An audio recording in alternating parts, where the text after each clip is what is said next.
would you say that it's wrong for the citizens to initiate physical force against other citizens like an armed robber does? Unless we permit But that it's by okay law. it's okay for the government to do so. Because the government has been authorized by the people. Okay, but if the government authorized armed robbers to do it, it would be okay? If the government is that foolish to do so, I don't know what kind of country that would be, but that's legal, and if it's constitutional, so be it. But would you think that that's moral for individuals to be Me? empowered to, Oh, no. to rob their fellow citizens? I don't think so. So that would be wrong. So basically, I would think so, it's wrong. okay, so you think that it's wrong for a citizen, an individual citizen, to initiate force against others to deprive them of their property, but it's okay for the government to do it if the It's not- majority has elected that government. It is okay if the government is authorized to do so. The government is authorized to levy taxes, and the authorization comes from the people through their representatives. Now, if the people through their representatives say no taxes, everything be charity, so be it. Okay, so you would say that all legitimate governmental power is derived from the people? That's the way it is in our Constitution. Do the individual citizens have the right to initiate physical force against other citizens that have not initiated or threatened to initiate force against anybody and haven't violated anybody's property rights? They cannot do that because they are not authorized to do so under the Right. law. So individual citizens don't have that right. If they don't have the right to initiate physical force against other citizens, could they have properly delegated that right to the government? Oh yes, they do so right now. Can you properly delegate a right that you do not have? You think that all legitimate governmental power is derived from the people? Absolutely. Do individual citizens have the right to initiate force against other citizens that haven't initiated force against anybody and haven't violated anybody's property rights and are in their sound mind? I don't believe citizens have the right to initiate action. Okay. If they don't have that right to initiate force, can they have properly delegated it to the government? Well, if they choose to do that, sure. Can you properly delegate a right that you do not have? You mean, can you donate property to the government? No. If you've agreed that the citizens don't have the right to initiate force against other citizens. Right. Can they, I ask you if they don't have that right, can they properly delegate it to the government? You have said yes. So now I'm asking you whether you can delegate a right that you do not have. Can you properly delegate a right that you do not have? Does that make sense? I believe under the Constitution, a citizen must obey the laws of their government and their constitutional authority. But so you think that you can delegate a right that you do not have? Basically, yes. Well, I don't have the right to use your home, right? Without your permission. That's right. Can I delegate it to my brother or to somebody else? It's your individual choice. I could delegate the right to use your home to somebody else? Does that make sense? If you have a consensual agreement with that other person, it's that use right. Your home, I don't have a right to use your home, right? Can I delegate that right to somebody else if I don't have it? Don't you have to have the right in order to give it to somebody else? You can't delegate the use of my home. Right. Right. So you cannot properly delegate a right that you do not have. You have to have it in order to delegate it. Is that not correct? I have to go. I gotta go. Do you think that the government should protect all peaceful citizens against people that want to use force to take their money? I don't know what that means.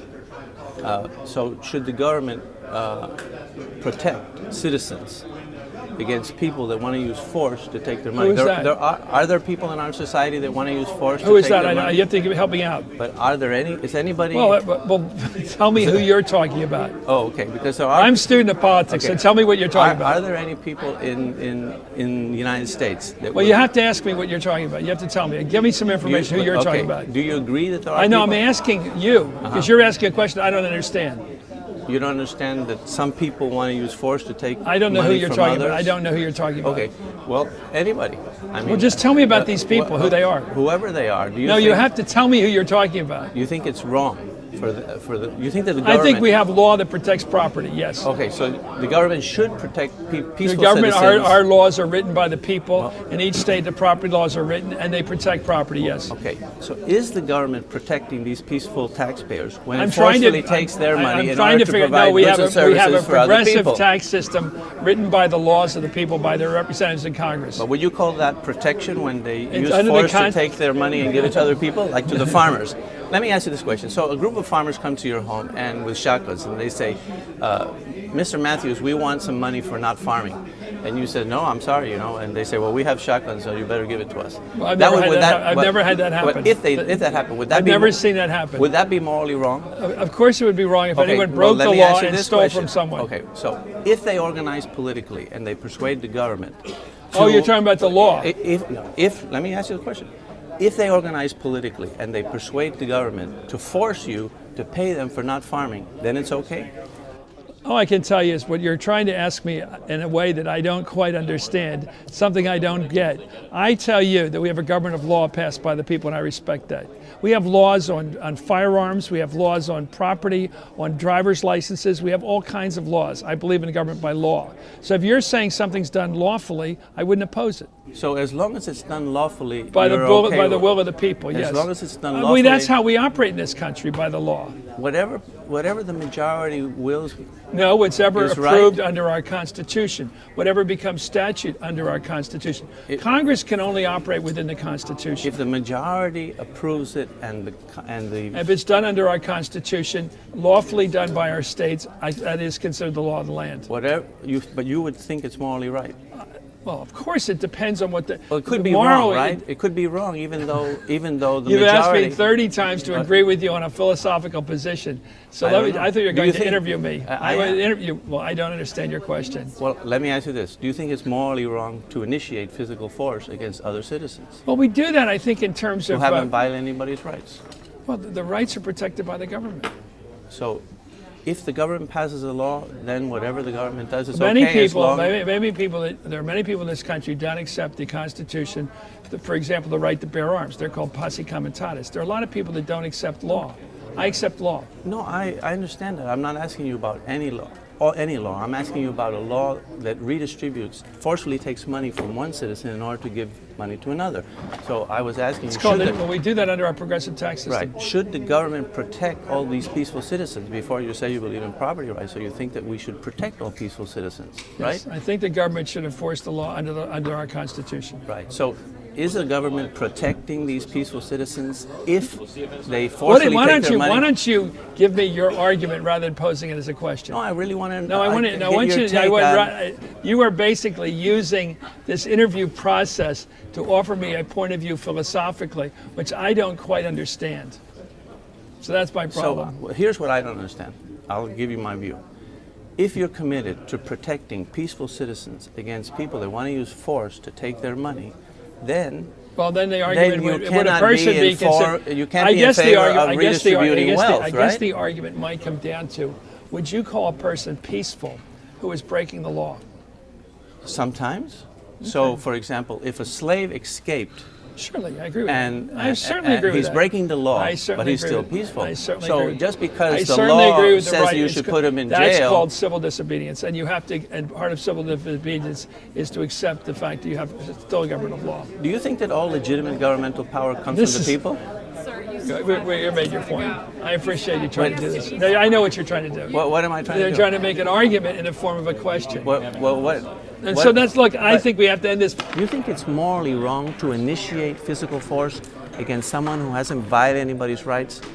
What are you talking about? To use force to take their money or their property, if they haven't violated anybody's rights. What force are you talking about? Give me an example of force. When you tax somebody, you forcefully extract their money, right? Are taxes voluntary? Yeah, you don't have to pay them. Really? You don't have to pay them. If you don't pay your taxes, you go to jail. Right. You weigh that. So there's a cause and effect. You think that they're voluntary? You think taxes are voluntary? Everything in life is voluntary. You really? don't have to do it. If you're true libertarian, you don't have to do anything since the government said it. Well, let me ask you a question. If you're willing to pay the consequence. If an armed robber puts a gun to your head and says, "Give me your wallet," I don't have to give it to them. And you give it to him, have you given it to him voluntarily? Yeah, because I don't have to give it to them. Isn't the distinction? You're making the assumption that because you put me in a situation that you define as one that that I have to do something. Yeah, you could put in jail or a bullet through my head. I don't have to do it if I'm willing to live with the consequence. Doesn't voluntary mean that you take the action and there is no penalty for not taking it? You can do it freely. Okay. So if you're going to get a bullet in your head and you say that's voluntary, I don't see really. That's your choice. That's your choice. You really call that voluntary? Why wouldn't it be? Well, voluntary. Who says you have to do it? Just because you want to live. That's why. Then that's a choice you make. You have the rationale, the reasons why you made the choice. But I want to live, therefore I will give you my wallet. Involuntary Assuming actions. you're making assumption, of course, that the gun has bullets in it. Yeah, usually the term voluntary means that you can take it without suffering any penalty or downside. No, it doesn't necessarily mean that. No? So if you have a gun to your head, you're doing voluntary choices? If you put a gun to your daughter's head and said you have to go to University of South Florida. You can do things that are voluntary. Would that be voluntary? It doesn't necessarily mean that there's no penalty associated with it. Well, voluntary, I understood it, was when there is no force or intimidation or threat of force. Well, you're using all these hot words. Force and intimidation doesn't necessarily. That's the opposite of force and intimidation is not necessarily voluntary. But you agree that it is forceful, the extraction of the taxes. No, I don't agree with that. No, I don't. Oh, it's not forceful. No, I don't agree. If you don't pay, the government I won't don't use have to pay force. my taxes. There are a lot of people who go to jail for not paying their taxes. And the government will do what? Right? Am I right? Am I right? Okay, I just want to know that. A lot of people voluntarily say, you know what, I'm not paying. But so you would say that they're free not to pay. Sure they are. But they suffer a consequence. Of course. But that's the difference between the voluntary and the non-voluntary. It's your choice. Why are you having a hard time with this? Because people understand that there is a big difference between taking an action or a decision when there is a threat of force and taking one when there is no threat of force. Okay. Two different situations. So would you agree? How do we finish this? Because I don't know where we're going here. Well, I'm just trying to examine your ethical underpinnings and find out if you are committed not to use force against somebody else in order who hasn't violated anybody's rights. That's the issue. I know you're a moral man, and I know you take these issues seriously. I do. So the issue that I'm raising is with the presidential race. Well, starting the use of force against someone who hasn't violated anybody's rights is morally wrong. That's why we put robbers in jail. Okay. Because they're doing something morally wrong. Right. So they made a choice. The government should not. They made a choice. They made a choice to rob, and they suffered the consequences. So where is the problem? Well, they didn't have to rob. No one forced them to rob. That's a choice that we put people in jail for. Right. But I'm saying that all choices are not the same. Okay. If you give somebody money because they put a gun to your head, it's different than if you give it voluntarily out of the goodness of your heart. That's right. Okay. So it is quite different, isn't it? Yeah, sure there's a difference. You still make a choice. That's my only point. You make a choice. Whether you have a gun to your head or not, you make a choice. Free will, God gave it to us. Use it. People do every day. And just because the government writes a law or there's a rule doesn't mean I have to do what that law or that rule says. I have free will. Absolutely. You have free will and you can jump off a cliff or get shot but when you take an action under duress, we call that under duress. Okay. It's different than if you take an action freely, voluntarily. So that's what the distinction I'm trying to make. But I don't see the government holding a gun to my head to pay taxes. Well, if you don't pay the taxes, as you said before, they just take it out. If you don't pay the taxes, they send you to jail or they fine you. It's a consequence. I know that's the consequence of not paying taxes. You think that the government should redistribute its citizens' wealth by forcefully taking money from some citizens through taxes in order to provide goods and services for others? You think that's what a government should do? You make it sound so mean. Why is it? You do, yeah. You talk about taking money from this person, giving it to that person. The government doesn't do that? Of course they do, but they don't do it. I mean, people don't talk about it in those terms. And when they do, they don't like it. But when you talk about it in terms of does the government force people to pay taxes? Let's rephrase it. Do I believe the government ought to make sure that senior citizens don't have to go out and eat cat food in order to live? Because when I was a youngster, that's what happened before the war on poverty in the 60s. Do you think that the government should protect all peaceful citizens against people that want to use force to take their money? Well, that's what government's for, isn't it? Okay, so can you live well if other people can legally gang up on you and forcefully take your money? Could I live well if they forcibly take my money? Well, if it is the government, which it's their job to protect us from people who want to take our money from us, but they're a duly democratically elected government, then we're taking money from ourselves, aren't we? So let me ask you this. When the government is forcefully taking money from these taxpayers in order to give free goods and services for others, are they protecting the taxpayers when they do that? Who elected that government? A majority. But Right. Are they protecting the taxpayers when they force them to give money to other people? I guess you got to ask the taxpayers, don't you? Well, no, I want to pick your brain because you're the one who, you've been studying these issues and you're quite eloquent. That's where the answer comes from. The answer in a democratic system, that's where the answer comes from. Because if the government is being unfair in taking money from people, then people can vote them out. So you think 51% of the population should have the right to extract as much money as they want from the other 49? Have the right under a democratic system? Well, it says in the Constitution it lets them do it. Is there a contradiction between saying that the government should protect peaceful citizens against people that want to use force to take their money on the one hand, and on the other say that the government has the right to not only not protect them, but represent the people that want to take their money and extract the money forcefully from them? Well, that is what we have a debate process for. I agree. I like your view. Isn't there a contradiction in those two roles? Of course. Should the government protect peaceful citizens against people that want to use force to take their money? Yes. I mean, I don't know anybody who wants to do that, but okay. There aren't people in our society that want to use force to take other people's money? Nobody's used force to take mine. And you live in New York? I live in New York. I live in Los Angeles. You mean bad guys who want to hit you over the head? Well, there are people in our society that don't respect their fellow citizens and are willing to use force to take their money. They're bad guys. Okay, yeah. So there are some, right? I mean, if they want to take the money in my pocket, I'm not going to like that. Well, as long as they don't hurt me, Can you live well if other people can legally gang up on you and forcefully take your money? That's so hypothetical and not in reality that you're leading to a conclusion that I think would be a false one. Well, let me finish. Which is the conclusion? Let me finish it. If somebody knocks me over the head with a gun and steals the money in my pocket, yes, they have used force to take the $100 I carry around. Right. I have a lot more money than $100, okay?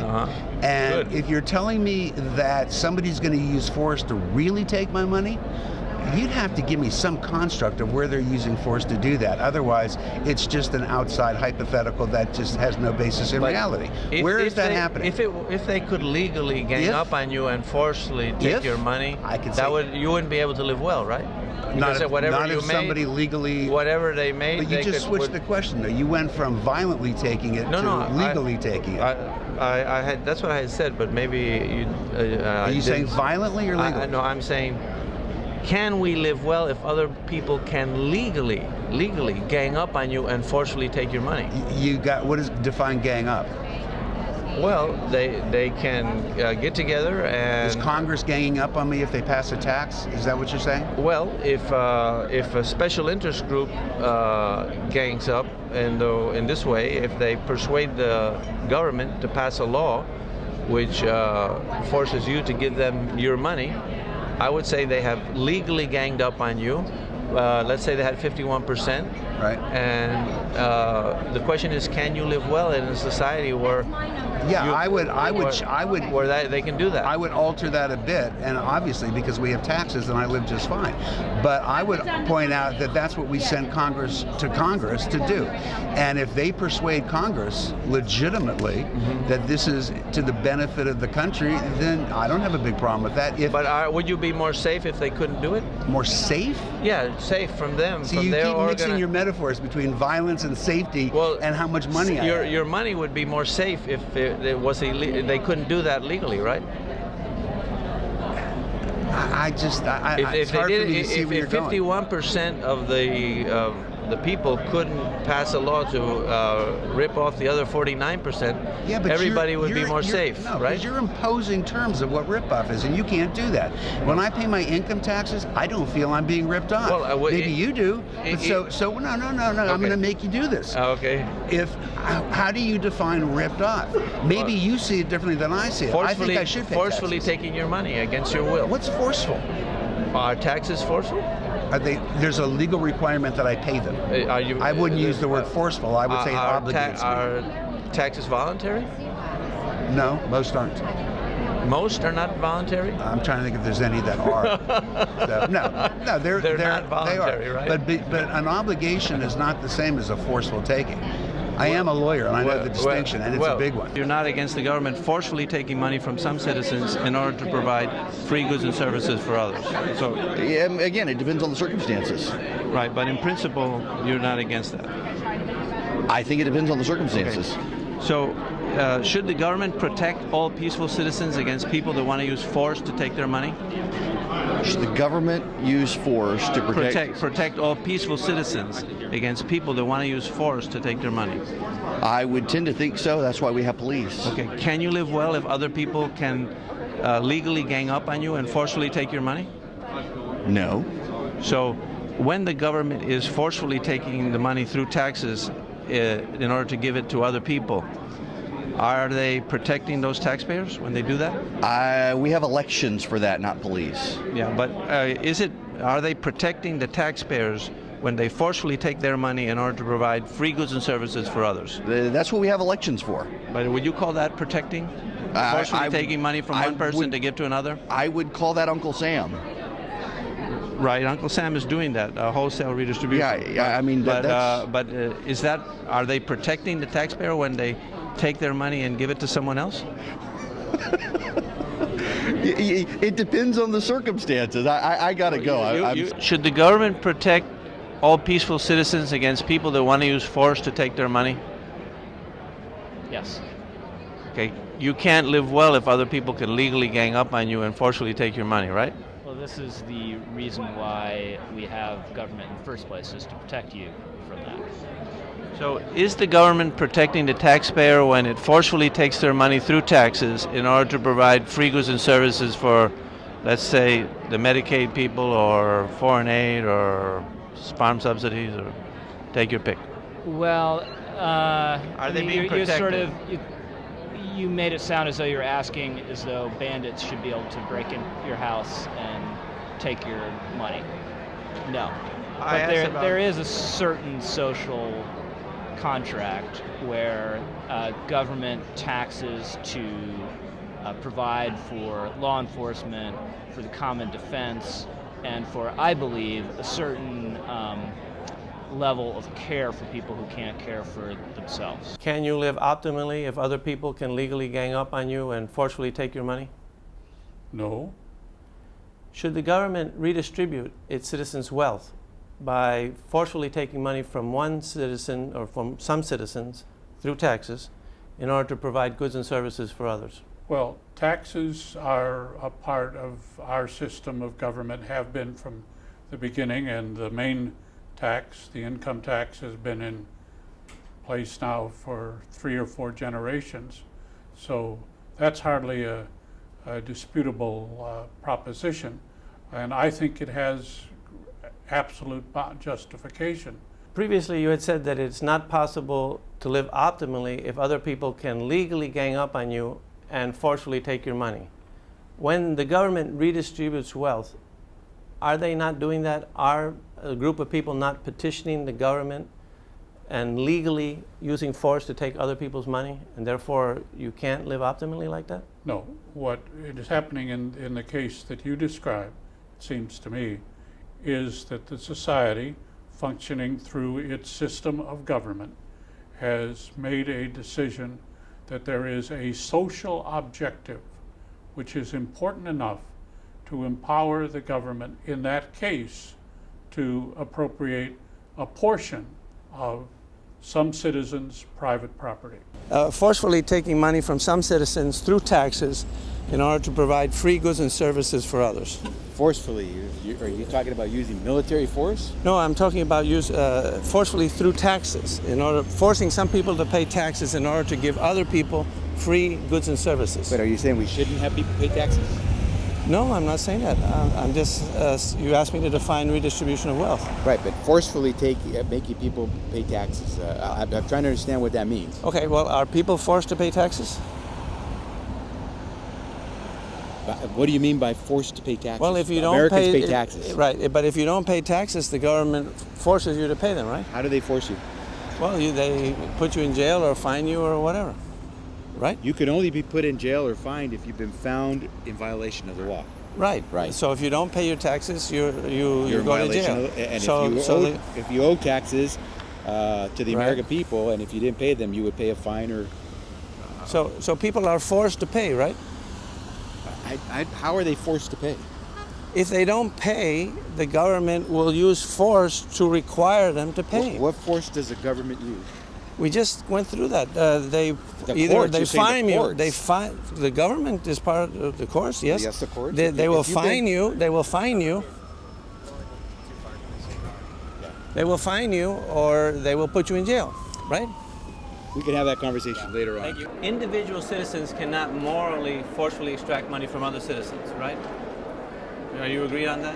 Well, individual citizens you're talking like that's a description of a tax structure or something. No, I'm not. I'm saying individual citizens. No, you can't. I can't hold a gun on you and take money from you. Right. That would be morally wrong. Right? That would be morally wrong. Right. But if they organize politically and they can persuade the government to take the same money from me for the same purpose, then it's morally correct in your view?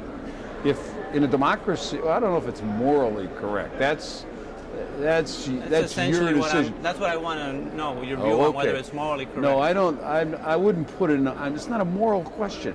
Taxation is not a moral question. It's a societal question. Theft is a moral question. Theft would be a moral question. If it's morally wrong to forcefully extract money from others at an individual level, I'm trying to figure out why it is that if they use the government to do the very same thing, you think that it's morally okay in that situation. Well, the government is us. Well, it's the government isn't something out there that is doing something to us. It is our government. Yeah, it could be 51% can extract as much money as they want to from the other 49%. That's correct. Okay. That's what a democracy is. Right. That's a popular democracy where the minority is not protected from being deprived of their property. But ours is a system of checks and balances that make it very hard for the majority to do that. They cannot take all the money out of other people without an awful lot of steps and obstacles to that kind of thing. So, no, it wouldn't be right for the majority doesn't make right. Okay? I agree, yes. So you have to have a system, and that's why our system is we have small states in the Senate equal to big states in the Senate. That was done because they were afraid that New York and Virginia would run everything. And the little states said, hey, we're not getting in this deal because we're going to get squashed. So we put in checks and balances so that it is not simply might makes right. So does the majority have a right to extract as much money as they want from the minority, or they don't have that right? They have the right. They have the right. And if they do it, they do it at their own risk. Morally, they can be morally correct no matter how much they take. I'm not going to use the morally. Well, you think it's right for them to... It's a governmental process. This is not a church question. And I don't think that I don't put it in the church question. What I'm trying to get at is, do you think that the majority should have the right to extract as much money as they want from the minority, or should there be a limit? Well, the majority is going to decide what the limit is. Right. If the majority decides what the limit is, then there is no limit. And the 49% will say no limit, there is always too much. They're always taking too much from me. So if the majority can decide what the limit is, in principle, there is no limit. Yes, but there is always the possibility in our democracy for the 49% to persuade some who are in the majority to come over to their side. That's why we go back and forth in this country. Why would the 51% want to stop milking the other 49? But your definition of taxation is forcefully extracting. Well, we agreed that taxes are not voluntary contributions. Therefore, they are not. They are the result of the democratic process. Right. So earlier you had said that you thought that you could not live well in a society where other people can legally gang up on you and forcefully take your money. So have you changed your mind and you don't think that you can't, you think you can live well in such a society? People do. You think that you're talking about the United States? Yeah, you think that that's the You're living well right. in this country, exactly. in a country where we do what you're talking about. Right. And I don't notice that you're doing so badly. Right. What I'm trying to do, well, so you are living well in this maybe society. I should use a different you word. might not maybe be living as well as right. you might.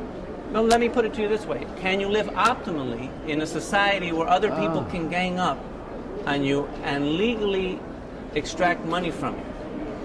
In this sense of, you know, forming certain coalitions of pressure groups and special interest groups, they can organize and then they can extract as much money as they want from you. You think that is the optimum kind of system?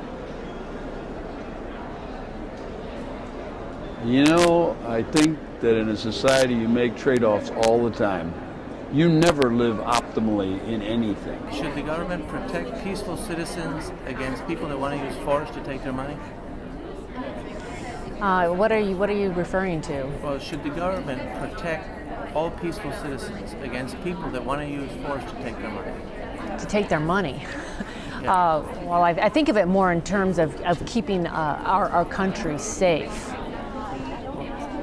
Can you live well if other people can legally gang up on you and forcibly take your money? No, I don't think so. Yeah. Right. So then, doesn't it follow that the government should not forcefully take money from some citizens in order to provide goods and services for others? Because in that case, they're not protecting the American citizens who are peaceful, doing nothing to nobody. Right. Is there a situation that you're referencing? Well, any situation where there's redistribution of wealth, where you're taxing the American citizens in order to give money to farmers, or taxing the American citizens in order to give money in foreign aid. Right. In those cases, the American taxpayer is not being protected. And you said, I think very correctly, that that's the main function of the government, to protect all peaceful citizens who haven't violated anybody's rights. Right.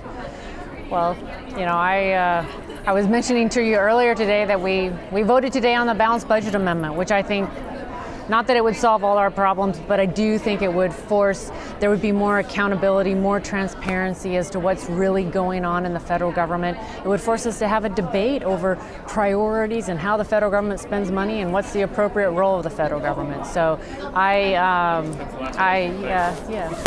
Should the government protect its citizens against people that want to use force to take their money? Is that an important government service? Should the government... I feel like I'm on a quiz show here, where you already have an answer that you think is the right answer.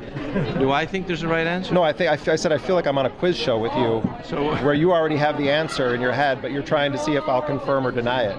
I'm just asking you a simple question. Okay, but you're asking me these philosophical questions. So the question is, should the government protect its citizens against people that want to use force to take their money? Is that a fundamental service the government should render? The reason I'm hesitating here is I'm trying to think of a practical application. Can you give me a specific that you're referring to? Any group of people that want to use force to take money from others, should the government protect us against them? Well, give me a specific case that you're citing here. You're not aware of any people in our country that want to use force? You're asking the question, so I want to know, give me a specific example, because clearly you're thinking of something. Are there people in our society? Are there people in our society that want to use force to take money from other people? Of course. Okay, so should the government protect us against them? But the government. You mean the federal government? You mean local, municipal? Federal government, federal and state, or whoever. I mean, my understanding of the way that the system is organized right now is that we, as taxpayers, are funding police forces that are patrolling communities, and if someone is trying to rob you, the logical thing to do would be to call the police. So that's an important governmental function. Of course. Right. Can we live well if other people can legally gang up on us and forcefully take our money? Well, who's we in that equation? The citizens, us, citizens. Can we live well if other people can legally gang up on us and forcefully take our money? Well, I don't think any society around the world would function well if they were subjected to large groups of people coming and trying to steal from them. I mean, it sounds like you're sort of describing U.S. military policy. Okay, so leaving the military aside, should the government redistribute its citizens' wealth by forcefully taking money from some citizens through taxes in order to provide free goods and services for others? I mean, I think we should totally end the welfare state that the U.S. military lives under right now, because they receive a vast majority of our tax dollars. I'm far more concerned with the amount of And the rest of the welfare state we should not eliminate? Well, I mean, it's a fraction of what we spend on the military. I mean, I think no, not equivalent. I would love to see people who are railing against Obama and calling him a socialist actually take that position on military spending. A lot of it is going after programs that, while to the average American who's suffering economically, sound like a huge amount of money, they pale in comparison to the welfare state that the military and intelligence community lives under. You think the government should redistribute its citizens' wealth? I don't think that we are redistributing our citizens' wealth right now. We don't? I mean, Medicaid is not a redistribution of wealth? Well, I mean, look, you live in corporate subsidies. Right. But I don't think that's redistribution of wealth. This is taxation. Now, I mean, I may have a problem with the way that the tax system works, but was it redistribution of wealth under Bush? Yeah. So you're. I'm saying whenever you tax one group of people in order to provide free goods and services for others, whether they be corporations or individuals, rich or poor, that's redistribution of wealth. So I'll just put it in my own terms and try to answer your question. I believe in paying taxes to the government for services, and I have no problem having my money used to subsidize people who have nothing or have less. I don't have a problem with paying taxes for good services. No, I'm talking about if the government was running things effectively. I believe in government. I believe that we should have public schools.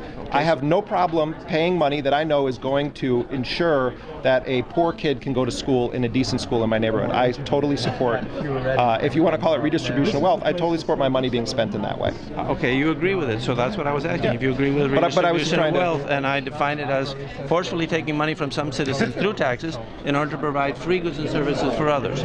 Okay, is the government protecting the taxpayers when it forcefully takes their money in order to give free goods and services to other people? You mean like to the military? Could be military manufacturers that receive subsidies or anything else? Well, I get your point. I think we just disagree. I support public services for everyone that are paid for collectively by the population. But the question was, is the government protecting the taxpayers when it forcefully takes their money in order to give it to other people for free goods and services? Well, I wish that they weren't taking my money to use to bomb countries around the world. I mean, I would much rather have a transparent system where we understood what our tax dollars were being spent on, and but are they protecting them when they take their money in order to give it for Medicaid or for foreign aid or for farm subsidies, which are other redistributive? A lot of the things are programs that I support, though, and I have no problem. The question is whether the government is protecting the taxpayer when it forcefully takes their money in order to give it to someone else for free goods and services. Yeah, I mean, are they protecting that? Like we're running in a circle here. Well, you said initially that the government should protect the citizens against people that want to use force to take their money. No, I was talking about if someone is robbing a house and you call the police. Well, because you're trying to engage in this sort of trickery where you ask me a question that you have an agenda for, and it's like, am I going to say the right thing or the wrong thing? And it's like, well, if a group of farmers came to you and they required you to pay them for not farming, that would be morally wrong. Then I'll cross that bridge when the farmers come to my house. But if they organize politically, and they require the government to tax the taxpayer in order to give them the money, is that correct? I said, ask me a question about an actual case that you're referring to, and I would have just did. Thank you so much for. Should the government protect its citizens against people that want to use force to take their money? Want to use what? Force to take their money. Should the government protect its citizens against people that want to use force to take its money, to take their money? Say if one group of people want to take money from another group by force, should the government? Well, I think Benjamin Franklin's, death and taxes. I mean, I think taxes have to be fair, and they should be fair. But I think there's reasonable taxes. So should the government should not protect citizens against people that want to use force to take their money? Then I don't understand. It seems like you say that the government should not protect its citizens against people that want to use force to take their money. Like who? I don't know. I mean, is that an important function of government, to protect the citizens against people that want to use force to take their money? I don't understand the question. Well, if I pull out a gun on you and try to take your money, should the government intervene and protect you against me? Policeman, it's a local issue. Yes, you should. I should get the protection of the state if I don't have a gun. So the government should protect its citizens against people that want to use force to take their money. Yes. Okay. So when force being the illegal use. When the government uses the taxes and forcefully takes money from one group of people in order to give another, are they not? Are they? Taxes are legislated. That people vote for them. Are taxes forceful? Are people forced to pay taxes? If it's a piece of legislation, you're forced to pay the tax. Yes. Right. So is the government using force against one group of people to give money to another? This is getting around in circles. I don't see the analogy. Well, it's the. I can get you to the next room. So the government should not protect people that haven't violated anybody's rights against people that want to use force to take their money. Yes. Well, I think that taxes are part of the government's function, and so, yes. Is it morally wrong to initiate physical force against someone who hasn't violated anybody's rights? No, I do not believe so. You think is it morally wrong, or it is morally wrong to initiate physical force? It's morally wrong, yes. Okay. Should the government take action against someone who hasn't violated anybody's rights? These are you're asking these questions that are very philosophical, but it's not, it's not pragmatic. It's not how things work.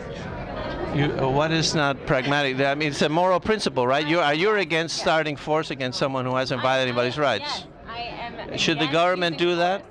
I don't think the government should be using force. So when the government forcefully takes money from some citizen through taxes in order to provide free goods and services for someone else, they are initiating force and they are taking an action, right? Is all governmental action backed up by physical force and therefore essentially forceful? Is all government action backed up by physical force? For example? Well, if you break a law, does the government intervene with you forcefully to make you comply with the law? Well, it depends on what you're talking about. If you're talking about driving beyond the speed limit and the police sees you, yes, they stop you and they give you a ticket. Right. If you're a drunk driver, government, in this case the police, stops you and you go to jail. So all governmental action is backed up by physical force and therefore it's essentially forceful. If you don't follow a law, the government will intervene with you personally or with your property. Well, right? I don't know that giving you a ticket would be considered physical. Well, they stop force. you if you resist and you don't want to pay attention to what the policeman says, then he actually will intervene with you forcefully and make it. Right? And that's what the American public wants to have, that kind of security in knowing that people who break the law, who are doing things that are immoral, are in fact going to be dealt with. Right. The government then intervenes with them forcefully. Finally, she agrees that government action is forceful. However, later she will change her mind again and claim that governmental action is not forceful. Well, my question is, should the government take action against somebody who has not initiated or threatened to initiate force against anybody, hasn't violated anybody's property rights, and is in their sound mind? Should they take action against someone who has not initiated force against anybody, hasn't violated anybody's property rights, and is in their sound mind? And for what reason would the government take action against a person who hasn't done anything? Well, do you think that it's always wrong for them to do that, or do you think it's okay for the government to initiate force against innocent citizens? Well, I mean, you have to give me an example of someone who isn't doing anything and an action is being taken against them. Well, I'm asking you what your view is as a question of principle. Do you think that that would be wrong for the government to initiate physical force against somebody who is innocent and hasn't done anything to anybody? Well, I think you're going to have to define what innocent is. I mean, well, innocent I did. might be from one. He hasn't violated anybody's property rights, and he has not initiate or threaten to initiate force against anybody. That's what I mean by innocent. And what kind of action would you be talking about? Any action by the government, because all action is forceful. Well, I don't necessarily agree in terms of you're saying that all action is forceful. 8-term Congresswoman Jackson Lee, a former judge, doesn't know or doesn't want us to know that a law is a rule you are forced to follow by the government. I don't see anywhere that the government is using physical force on the American people. The government doesn't enforce laws? Yeah, they're legitimate laws. That's not physical force. How does the government enforce a law if it isn't by force? Well, first of all, the government doesn't need to enforce the laws by force because people consent to the laws. Most Americans are law-abiding in all Right, but if you violate a law, the government will use force to make you follow the law. Is that not true? Well, if it is a law that infringes upon the rights of other individuals, the American people will ask for law enforcement to be in place in the way that they should be in place. So the government does use force. That's why they call enforcement, because well, it's used. No. Do you think that the government should protect all peaceful citizens against people that want to use force to take their money? Well, I suppose, but I'd need to know more about what you're asking. Well, are there people in our society that want to use force to take other people's money? Well, it depends on what you mean by force. Obviously, time the government uses its taxing power, it's backed up by the police power. And you could, if you wished, although I don't think it's very useful, say that that's coercive. It's not coercive in a regime based on consent, which ours happily is. Well, the government does force people to pay the taxes, so that is forceful, right? But the government doesn't force people to live here. That's correct. So there are people that want to use force to take other people's money. Some people do it directly, but other people organize politically and are able to get a 51% majority. Do you think that that is right? I do believe that a society organized broadly around majority rule is right. So the government should protect us against criminals that want to use force directly?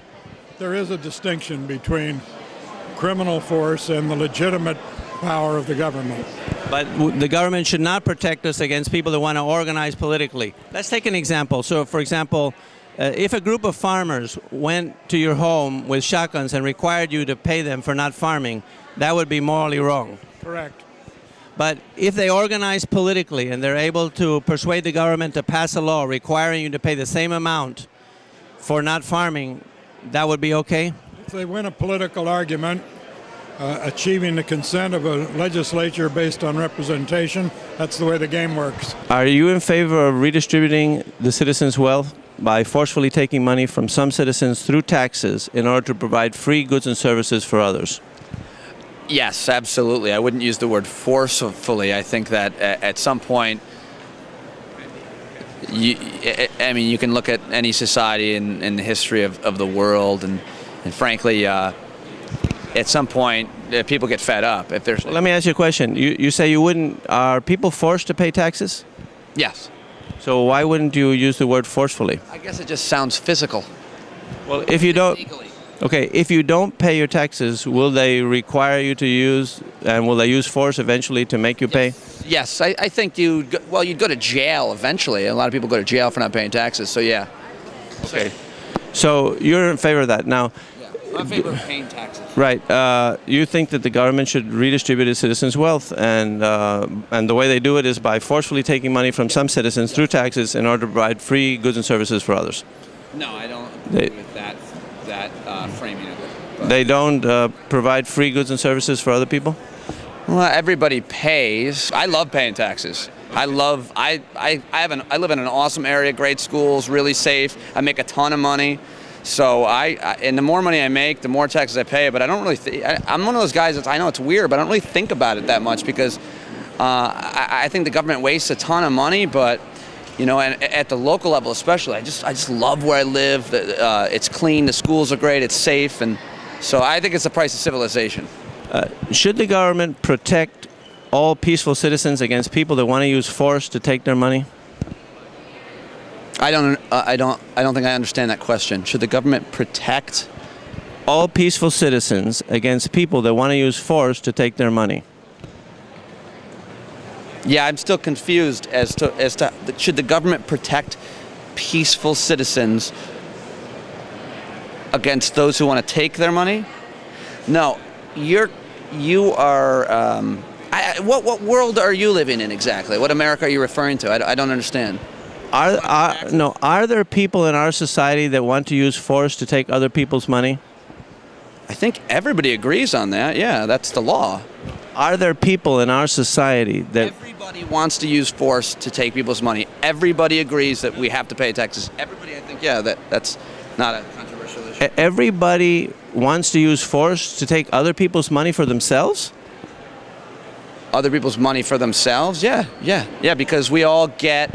Yeah, absolutely. We all get the military. That's for ourselves. We all get... Well, just for the record, I don't want to take other people's money to use for myself. Well, you are. No, I don't want to at all. But just yes, I did. Did you? Are you know? And so that's other people. That's all of our money. It's a pool, and it's taxes. I don't want to take other people's money for myself. When I want something from someone else, let me say, you know. When I want something from someone else, I'm willing to give something in exchange. When I go to the store, I pay for the things I want. I don't try to take money from other people by force for myself without giving them anything in exchange. I just don't live in that world. I'm happy to. I'm happy to pay taxes. Do you think that the government should redistribute its citizens' wealth by forcefully taking money from some citizens in order to provide goods and services for others? What's your view? Oliver Wendell Holmes, who was appointed by a Republican president, Teddy Roosevelt, argued that taxes are the price we pay for civilization. I do believe that whether you think the government ought to be 20% in size or 25% in size, that we do need government. I do believe government does important things like defending our national security. Yeah, I wasn't talking about all government, just about redistributive taxes. I do believe that we are living in a society where people at the bottom need to have an equal shot in life, as Abraham Lincoln argued forcefully. And if you're going to have an equal shot in life, and you grow up poor, you grow up Hispanic, you grow up black in this country, your shot is not always as equal as it might be. And do I believe that those of us who are more affluent should be supportive of those who are in trouble? I do believe that. I do not think we should cut that off. Mitt Romney believes that. He gives a lot of money in taxes when you look at the total bill, but he also gives a lot of money in charity. I do believe that those of us who are more fortunate should be supportive of those who have a hard time, and I frankly don't think I'm being forced to do it. I think it's the price we pay for civilization. I see. You don't think that taxes are forceful? In other words, are you forced? I think they're... Okay, but I just want to know, you think, are people forced to pay taxes? I think you're forced to get a driver's license. You want to drive a car. You want to live in this society, you better be willing to pay some price. You ought to be willing to do it in terms of sacrificing for the military. You ought to be willing to do it in terms of taxes. And to go off in this notion that somehow this society is unfair to people who are more affluent is staring at this upside down. That what's happening in society is there are a lot of people in the middle who are losing their jobs. There are a lot of people like me. I happen to be fortunate. I'm doing very, very well. Do I think I ought to feel badly that I have to pay some taxes to help support people with job training because they lost their jobs because of free trade? No, I think it's a good thing to do. So are people forced to pay taxes or not? Yeah, it's for the law. You're required to pay taxes. Okay, you can go to jail for that. But you're required to do a lot of things. What point are you trying to make? Objected to the use of the word forced to pay. Well, I just think you're saying it in such a derogatory way. You're saying I'm not saying it's bad or good. I'm just saying that it's a fact. By using the words as forced, you're arguing that there's some sort of authoritarian government. No, I'm not arguing anything. For taxes. I ask for taxes. I think it's the right thing to do. Okay, so you would think that it is right for the government to forcefully take the money from some citizens through taxes in order to give it to one particular group, like the farmers? Well, you're using the adverb forcibly. Yes. The tax code the income tax, for example, has been in place since Woodrow Wilson. We are a democracy, and it's been ratified by many elected governments since that time. So I wouldn't use the word forcibly. It is part of the culture of American life. It was first instituted under Abraham Lincoln to help pay for the Civil War. Are people forced to pay taxes? People are required to pay taxes. It's every citizen's responsibility. If they don't pay, what will Some the pay government more, do? some pay less. If they don't pay their income tax, what will the government do? Will they use force to make them pay or not? There are penalties for not paying one's obligation. So taxes are not voluntary, right? Well, again, there's a lot of stuff that isn't, in that sense, voluntary. I didn't argue it was voluntary. You used a word that is laden with connotation, and I don't choose to use that word. I think that's misleading. Okay, so you think that the government isn't forcing the people to pay, right? If they don't pay, will the government use force I'm not in order sure to what require the point is. them I'm not to sure pay? where you're going here. I'm just trying to. You objected to my terminology as people being because forced I think it's a to. biased word. Well, but does the government enforce the law or not? Yes, government enforces laws. It's required to. When I take an oath for public office, I take an oath to enforce the laws. Okay, so the government has to use force to require people to follow the law, tax law or any other law. Well, the government has the right ultimately to resort to force to enforce all laws. That's what I meant. That's what I meant by forcing them to pay taxes in order to provide goods and services for other people. Well, it seemed to be, as I said, laden with other meaning. Okay. Previously, you had said that the government should protect all peaceful citizens against people that want to use force to take their money, right? Well, I assume what you meant by that was somebody who was committing a criminal act. Okay, so you think that the government should not protect peaceful citizens against people that want to use force to take their money? You know, Jan, I think this interview really has no longer served its purpose. But thank you. Well, let's talk about something else. Should the government force citizens to purchase governmental education, even if they don't want it? Well, that's why, as I said a bit ago, that I think we ought to have a lot more choice. We ought to have school vouchers. We ought to have opportunities for students to attend charter schools and greater options and greater parent empowerment. You bet. But it's wrong if a parent doesn't want to send his child to a public school. Why should we force him to pay taxes in order to support a school he doesn't want to use? Well, as I said, just like with roads and things like that, where we drive on highways. Only the people that use the roads pay for the roads because they pay through a gas tax. So that's a fee-based service.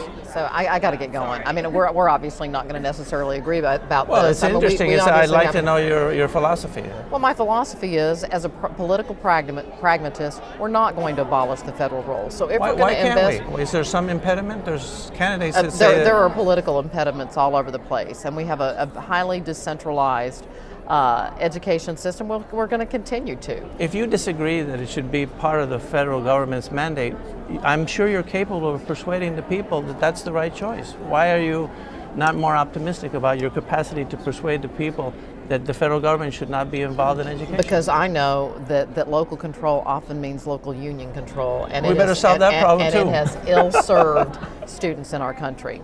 So I got to get going. Thank you. Should the government redistribute the citizens' wealth by forcefully taking money from some citizens through taxes in order to provide goods and services for others? That's a question of degree. As a general principle, no. But I don't want to suggest by that answer that it's inappropriate to promote the general welfare by having a safety net. You had said before that you could not live well in a society where other people could legally extract money from you forcefully. Do you think it's okay if there's some redistribution of wealth by the government? We have a tax code for a reason. We have a tax code that's arrived at it through democratic process. It's the will of the majority, protecting with the minority rights protected through our Constitution, our Bill of Rights. Yes, we need a tax system to pay for what we demand of government, to pay for our streets, to pay for our Army, our Navy, for the national security we enjoy, and the police we demand to protect our streets. Let me answer this. And yes, I do believe there is an appropriate amount that can be provided for the needy. Okay, so individual citizens cannot morally extract money forcefully from other citizens. But it's your view that if they organize politically, if they use the government to do that, it's morally correct?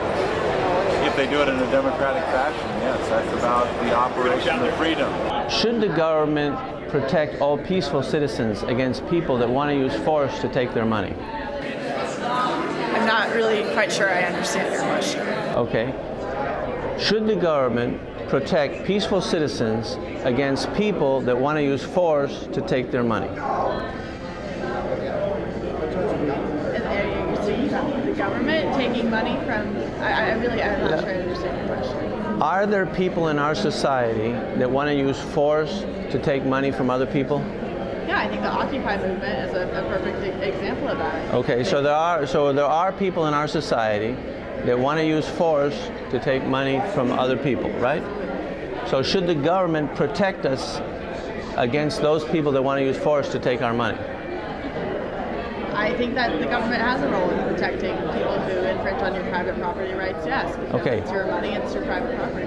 So is the government protecting these peaceful taxpayers when it forcefully takes their money and gives it to farmers or to foreigners in foreign aid? Are the taxpayers being protected when the government does that? You know, I'm not sure. That's a good question. You know, maybe they're not. I don't think that the government in general has, it always makes the best decisions for taxpayers. I think that people are better at spending their money than taxpayers are. So, you know, I don't necessarily think that the government protects the people in all the right ways all the time. And that's why we have things in the Constitution that protect us as individuals. So when somebody is forcefully taking your money in order to give it to someone else, they're not protecting you, right? They're victimizing you. Is that correct? I'm not really. Are you talking about the government taking your money, or are you Anybody citizens who is forcefully taking your money in order to give it to someone else, whether it's the government or an armed robber, is victimizing you, right? I don't think that's a fair comparison. Okay, so you would say that when somebody forcefully takes your money in order to give it to someone else, like the government does when it redistributes wealth, they are protecting the taxpayer. I would not say it's an issue of protection. Okay, but you agree that the government should protect all peaceful citizens against people that want to use force to take their money. Is the government protecting these taxpayers when it does that, when it redistributes their wealth? I'm not really sure it's an issue of protection. I don't think it's an issue of protection. But are they protecting them or not? That's my question. You know, the issue of taxes isn't really a protection issue. No, I'm not talking about all taxes. I'm talking about taxes when they tax you in order to give the money to someone else. Are they protecting you when they do that? In that case, no, I would say they're not protecting you. Right. So when they do the foreign aid, they're doing exactly that. They're forcefully taking your money in order to send it to the Egyptians. When they do the taxes, and they extract your money and they give it to the farmers, then they are doing exactly that. They're taking your money and forcefully and giving it to the farmers. So it's redistribution of wealth. So you should be against it whenever it happens, to whatever degree. I think that that's a too broad of an assumption. I think things need to be looked at individually, as I said earlier. However, I also said that I think that people are taxed in general. But you said that you were in favor of some redistribution of wealth, right? No, I never said that you weren't against everything. You weren't against anything completely. That you thought that some amount was okay. I'm not for redistribution of wealth. At all. So then why are you in favor of some farm subsidies and some foreign aid? Because it's in the best, sometimes it's in the best interest of the country, or So then you're in favor of some redistribution of wealth. But redistribution of wealth, to me, the definition of is taking from the very rich and giving it to people who don't. Well, taking it from everyone. But there's a difference between people who don't pay taxes, who are getting the money, whereas a farmer pays taxes, but they get subsidies. So yes, they get a subsidy which is a lot more. They get a subsidy which is much larger than the taxes that they pay. Right, I understand. And so it is. And in closing, because I actually have to go. Okay. In closing, I think that the farm subsidy problem needs to be looked at. I think the agriculture department needs a heavy overhaul. I think the foreign aid department needs a heavy overhaul. I'm not really sure we're on the same page with what the redistribution of wealth really means. Forcefully If we taking don't- money if we don't from have time to go forcefully through- taking money from some citizens in order to That's give it to not- others. I think we need to have a further discussion on what that means, because I'm not sure we're on the same page on what we both think that means. But like I said, subsidies need What to be does it mean to you? I actually have to go. Are taxes voluntary contributions? Well, they're just an entirely different kettle of fish than a fraudulent act by a private business or a violent act by a criminal. So the equation you're trying to draw is bogus. Okay, but they are not voluntary contributions, right? They are, Well, if you don't pay the taxes, the government will force you to pay them. That is Right. correct. People aren't forced to pay taxes. Now, the people that don't like to pay them might make that argument, but we are self-governed. This is something that we do in a free society. And it's not a question of forcing, it's a question of electing people to come together to make decisions that affect the common good. Okay. Does the fact that someone is allowed to vote on an action mean that they have consented to the action? In a democracy, it does. They may not like what happens, but so- you accept the result, the fact that majority rules. We have to be careful that the rights of minorities are protected, and by minorities, that can be the losing side of a vote, not Right. necessarily an ethnic minority. But we accept the notion that majority rules. Okay, so in your view, 51% of the population can extract as much money as they want from the other 49, and the other 49 cannot complain that they're being forced to pay, because the 51% will say, you had a chance to vote and you lost, so you consented. Is that, But the consent isn't permanent. That's why we have elections. So if people are unhappy with the result, they can try to vote that person out of office or that party out. why should the 51 want to change their mind? If they can extract as much money as they want from the other 49, they can vote them down year after year after year forever. And the other 49 have to keep paying and complaining, and there's nothing they can do about it. But in reality, the 49 and the 51, the makeup of those majorities will change. People in the 49 can campaign against the 51 and maybe change some votes.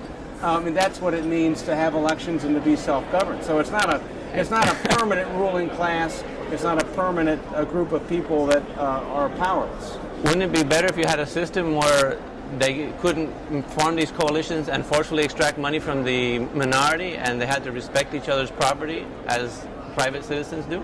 Well, there's plenty of laws that protect private property rights. You seem very hung up on the notion that taxes are forcibly extracting money from people. You agree they're not, but you agree that they're not voluntary. notion. But you agree that they're not voluntary contributions, right? Well, no. You think they are voluntary contributions? What I'm saying is that under a democracy where people elect a government and they consent to the rule of law, that you may not like all the laws and you have an opportunity to change those laws, but you agree to live under the rules of society. So you think they are voluntary contributions? Yes. Taxes. So if you don't pay them, will the government force you to pay them or not? Yes, of course. So then they're not voluntary contributions? If you break the law, whatever that law is, you will be punished. It's the difference between a civic organization. They can tell you to give them some money, and if you decide not to, they can't force you. But if the government tells you to give them some money and you decide not to, they will force you. So that's that's what government is, as opposed to a civic organization or a church or a university. They can't do that. That is correct. So why do you object to the fact that I use the word forceful, if it is forceful? Well, I think it's just a bogus connection that you're trying to make here. But you can use whatever terms you like. This interview has been a series of these little tricky questions of yours, trying to get me to conclude that the government's illegitimate. No, I'm not saying that the government's illegitimate. What I'm saying is about the fifth line of questions. Where is you that try to do redistribution of wealth is illegitimate because it implies the initiation of physical force against people. If it is done by the consent of the people, then it's done by the consent of the majority, as but we not can by make it. all the people. Okay. It's done by some I don't people. think that I'm going to convince you, and I don't think you're going to convince me. Right, and that's perfectly okay. And I appreciate the chance to talk with you. But could you answer that question about? I've answered the questions as best I can, John. Okay, you prefer not to answer any more questions? No, I'll answer your questions all day, but they've got to start making some sense. Well, what's wrong with the question I asked you about who would you rather deal with? It gives the viewers an insight of your character, who you like to relate to. Obviously, I want to deal with people that are going to obey the laws and respect personal rights. As long as it's legal, it's okay with you. As long as what's legal? Whatever they do, as long as it's legal, it's okay. You think it's moral? Well, if the laws are wrong, then they need to be changed. Right. Okay. So my question was, who would you rather deal with? Those people that would always respect your property rights and would never forcefully extract money from you, or those who, if the majority thought it was okay, would forcefully extract money from you on a personal basis? I really think we've probably beaten this to death. If there are any viewers still watching this show, they are gluttons for punishment. They want to know your answer to that question. Well, I think they'd like to know why I've sat here so long listening to these questions that are going nowhere. Well, let me commend you for that, because I think that's great that you're willing to have your reasoning examined. I do have other interviews I've got to get to, so I appreciate the opportunity. And you don't want to answer that question? John, I've answered it. I believe in majority rule, and I've made that very clear. Okay, Congressman, thanks for the interview. So originally you thought it was a mistake, but now you think it's okay?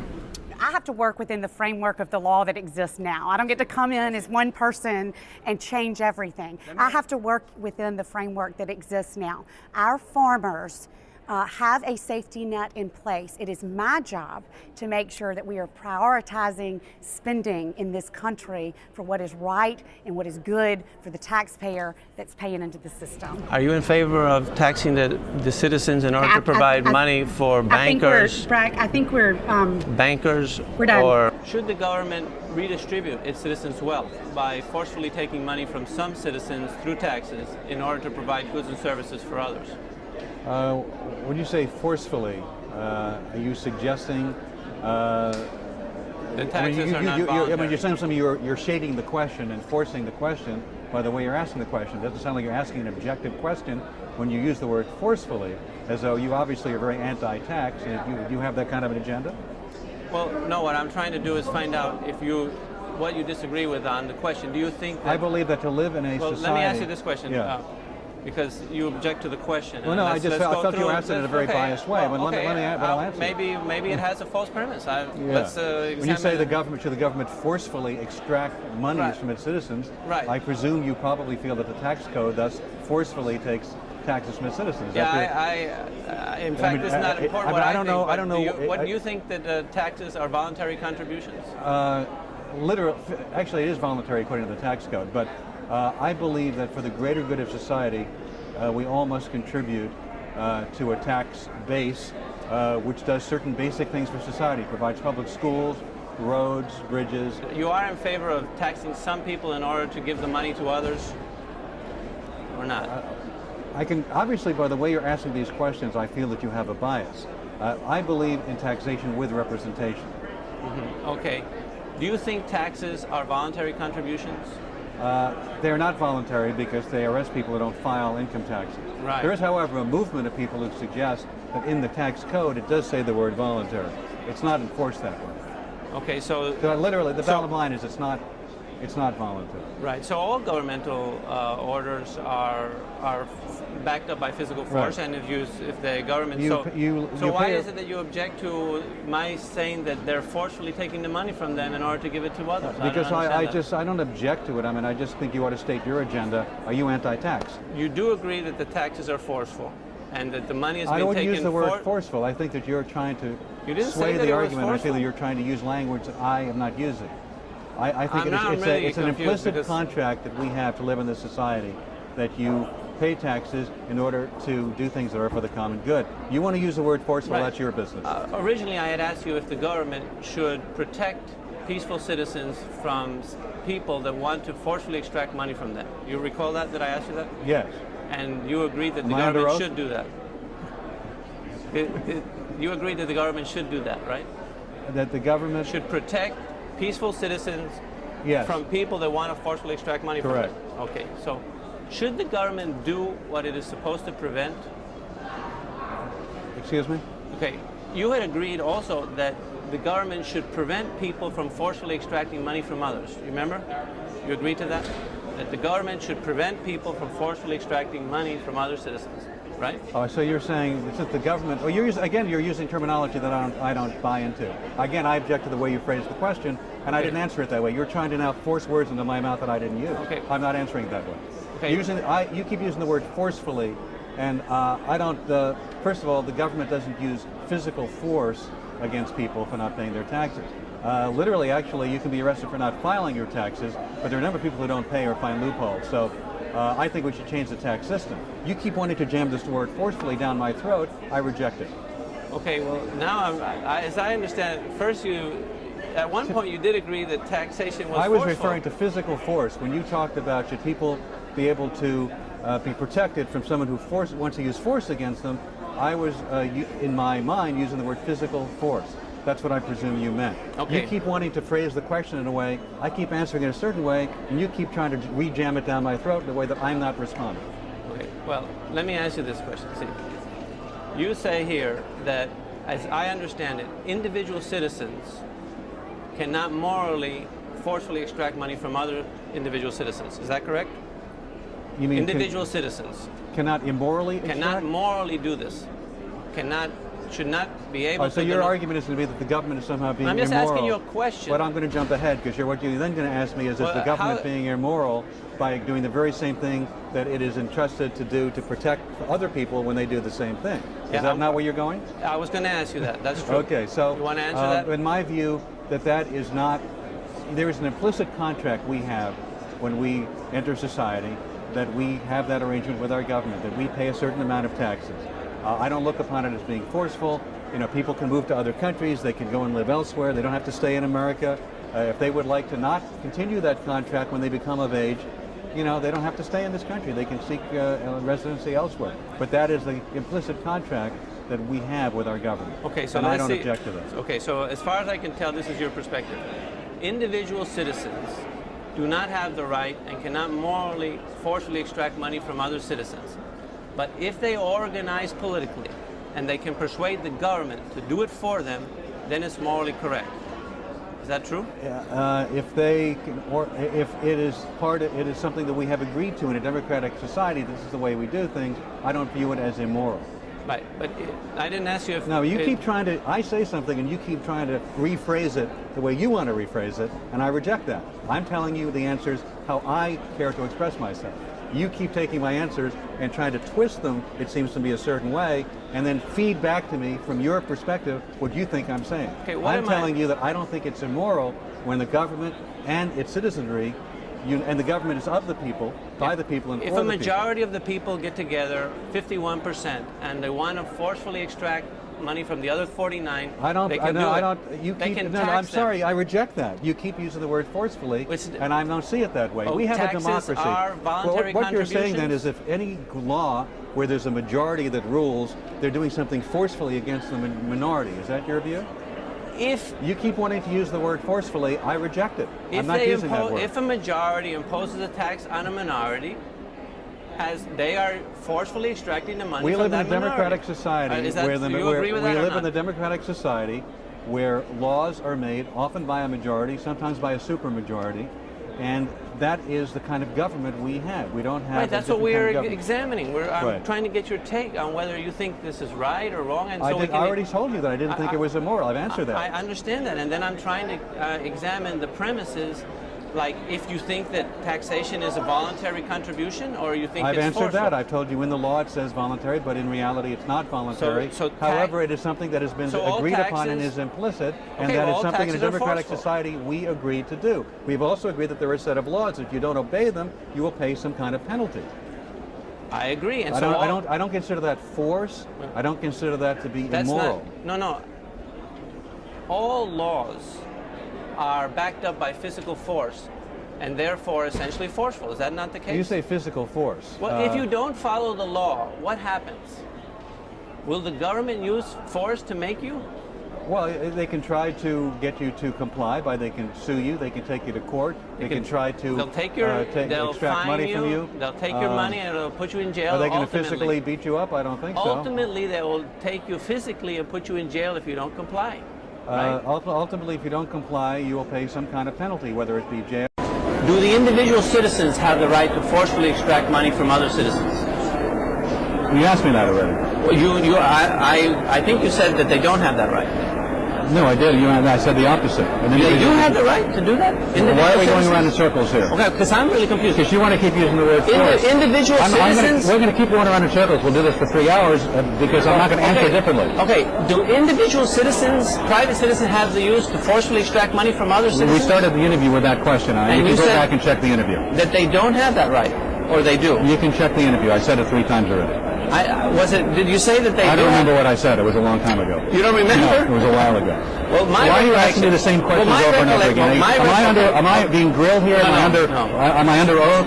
You've asked me, are you an attorney? I've been asked the same question 3 times. Okay. Why are you asking the same question I'll tell you. My recollection is that you said that individual citizens do not have the right to initiate force against others and forcefully extract money from them.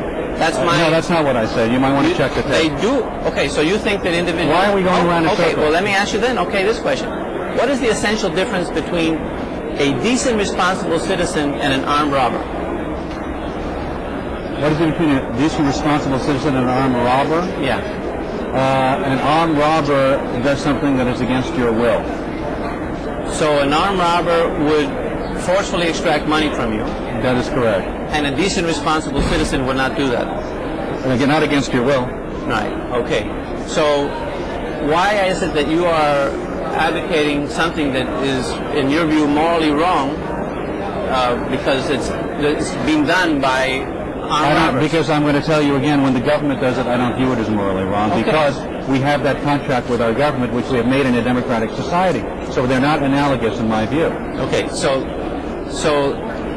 you were saying that it was okay for an individual citizen to forcefully extract money from others. No, I did not say that.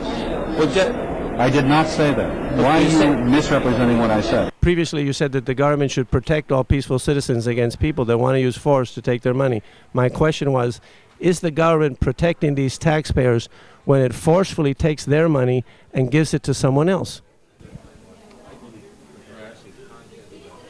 I mean, maybe no. Okay, so they aren't protecting them. That's right. You wouldn't call that protection. Well, I'm just. So the government's not doing what you said they should do. Well, I'm just wondering. There seems to be a contradiction between these two conclusions. The one. Probably very confused.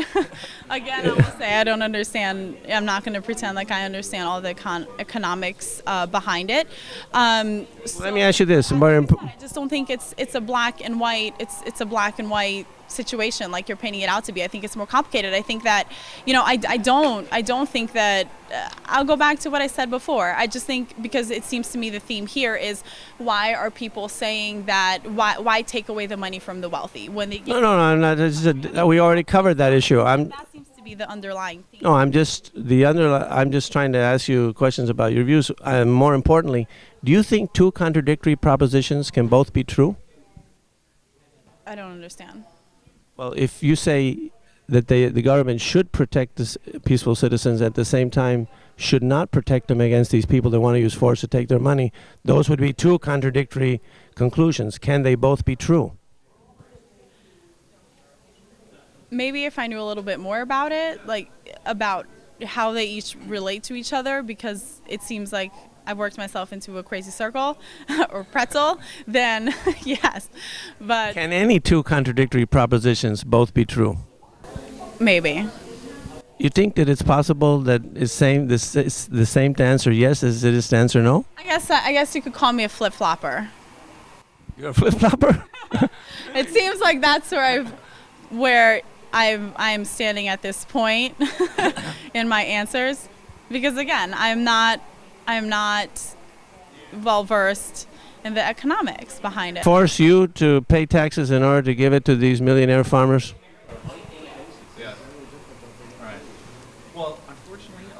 Clear cut, the way that you're presenting it, I would say no.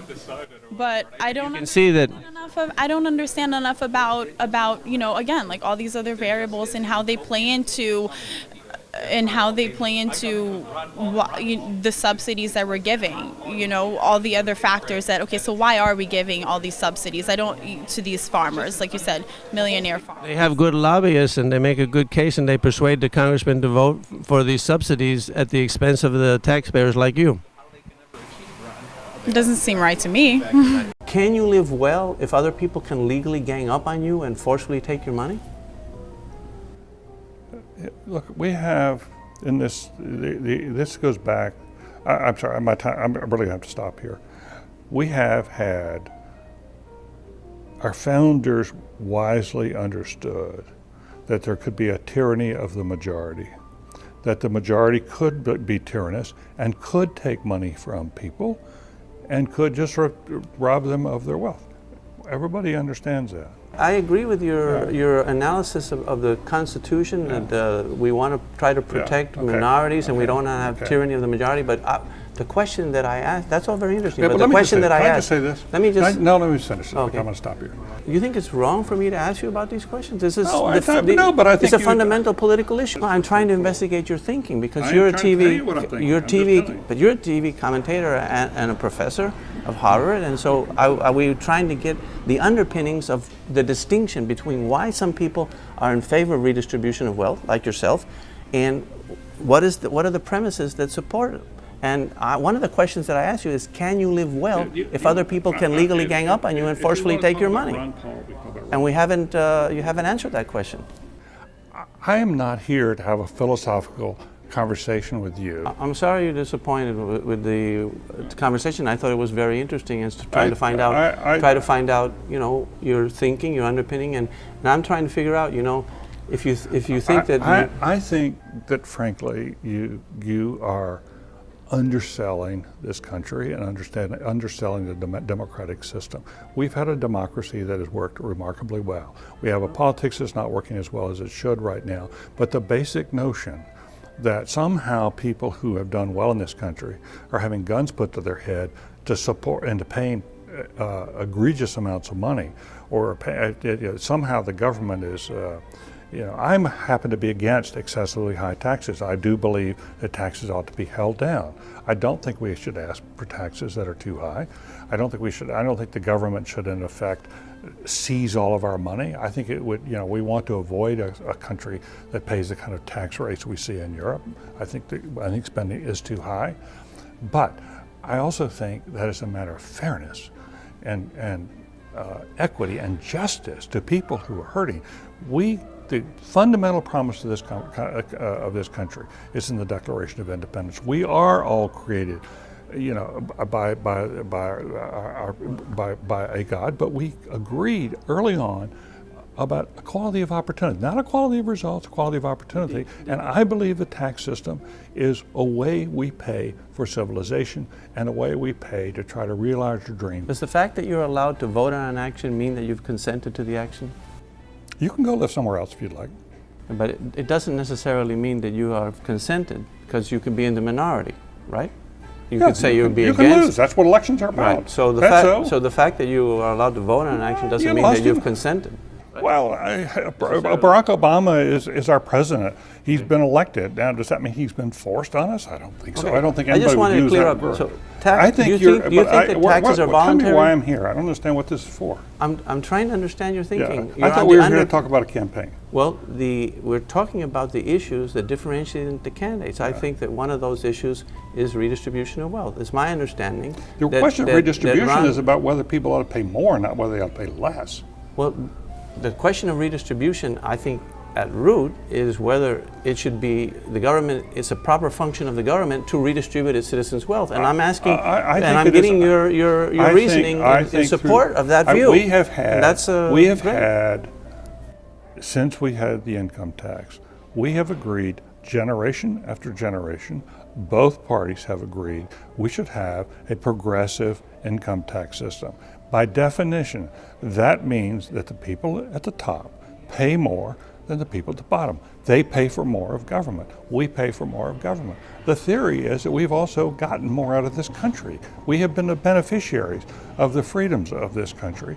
And I frankly feel, if you wanted my true advice, I find many people who are affluent are perfectly prepared to pay more taxes if they think the government, as part of the bargain, is going to run a slimmed down operation and get rid of the waste. And do I think everybody who's being supported by the government is appropriately supported? No, I don't. I think there is a lot of waste and fraud.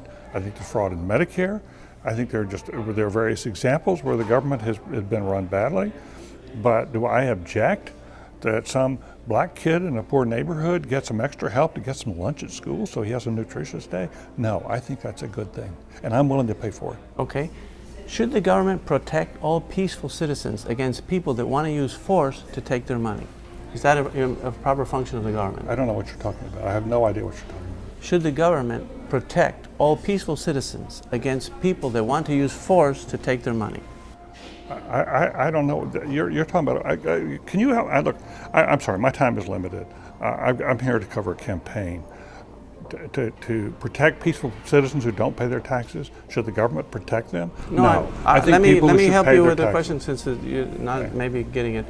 Are there people in our society who want to use force to take other people's money? Who? I don't. Tell me who you're talking about. Anybody. Give me an example. Give me an example, But, concrete example. I don't know what we're talking about. Well, the most obvious case is criminals. Criminals want to use force. Robbers, burglars. Well, of course, we ought to protect people from that. Okay, so Of course we ought to there protect are them. in Sure. our society there are people that want to use force to take other people's money. Is that a fact or not? Sure. Okay, so whoever these people are, right, the government should protect us against them. Of course. Okay. That's not an issue. Can you live well if other people can legally gang up on you and forcefully take your money? Look, we have in this. This goes back. I'm sorry. My time. I really have to stop here. It seems like there's a contradiction in the sense that on the one hand you say that the government should prevent people from forcibly extracting money from others, but on the other hand you say that the government should do precisely that. Here's my position. I am a constitutional Democrat. I believe in democracy, and I believe in the Constitution. Much of what I believe is found in the writings of Burke, the philosopher, Edmund Burke, who did not like the French Revolution, was not a radical Democrat, believed in the institutions of government. I also am a Lockean. I believe in much of what John Locke, the great English philosopher, believed in terms of democratic institutions. I believe that when people join a society, that society, as a condition of joining, can make certain demands on them. But it must be democratic, and it must be under a constitutional system. If it's decided by the majority, does that make it right? No. Okay, so that... A simple majority will not make it right. It has got to be constitutional. That is, the majority might... If it's held constitutional by the Supreme Court and the majority approve it, does that make it right? Yes. Did the Supreme Court accept slavery in the south part of the United States in the early 18th and 19th century? And did the majority of the citizens of those states approve slavery? And can we conclude, therefore, applying your principle that slavery was right? No. There is, and your question is a very good one, there is an appeal to natural law. And that is, no one knows exactly what natural law is. I am a humanist as well. I do believe in certain humanitarian principles. So that if a majority were to pass a law that made slavery illegal, and if the Supreme Court were to find that constitutional, I would still morally object. Now the question then is, what do I do with my moral objection? What are my options? It would be morally wrong, right? That would be morally wrong, but the question is what to... But before you were using that as your principle, you said that if the majority approved it and the Supreme Court approved it, it would be right. Well, you now didn't you're listen. saying No, you didn't listen. You didn't listen to my qualification about natural law. Well, that's exactly what happened. I mean, originally. So Yes, but you appropriately asked me a question about slavery, and I gave you what I thought was so you want appropriate to response. amend the original where you were saying that the principle that applied was... Yes, but the interesting question... The majority approve it and the Supreme Court approve it, makes it right. But that principle you want to amend and include another factor, which is natural law, right? But the natural law... Nobody knows exactly what it is. Yes, but the natural law, that is the appeal to natural law, is ultimately an appeal to one's own conscience. Because if your society, the majority of your fellow countrymen, backed by the Constitution as amended by the Supreme Court, feels that something is right and you feel it's wrong, then The real interesting question is, what then do you do? What do you do? Well, first you have to decide whether you should apply the principle that you offer initially, or you should reserve this other principle, which is if I think it's against natural law, then it's wrong no matter what the majority said or what the Supreme Court said. Those are two different positions. The fact that something is illegal means it's wrong? Absolutely. That's why it's illegal. Everything that's illegal is wrong? Yes, absolutely. So drinking was wrong when there was the prohibition, and then when they got rid of the law, it wasn't wrong anymore? We are a nation of laws. We are not a nation of outlaws. So the fact is that when we say the law is the law... When it was illegal for slaves to escape, it was wrong for them to escape?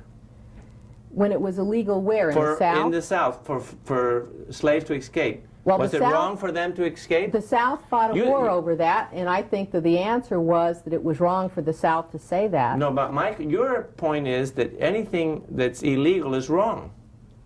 So whatever the legislators say is right because the legislator said it.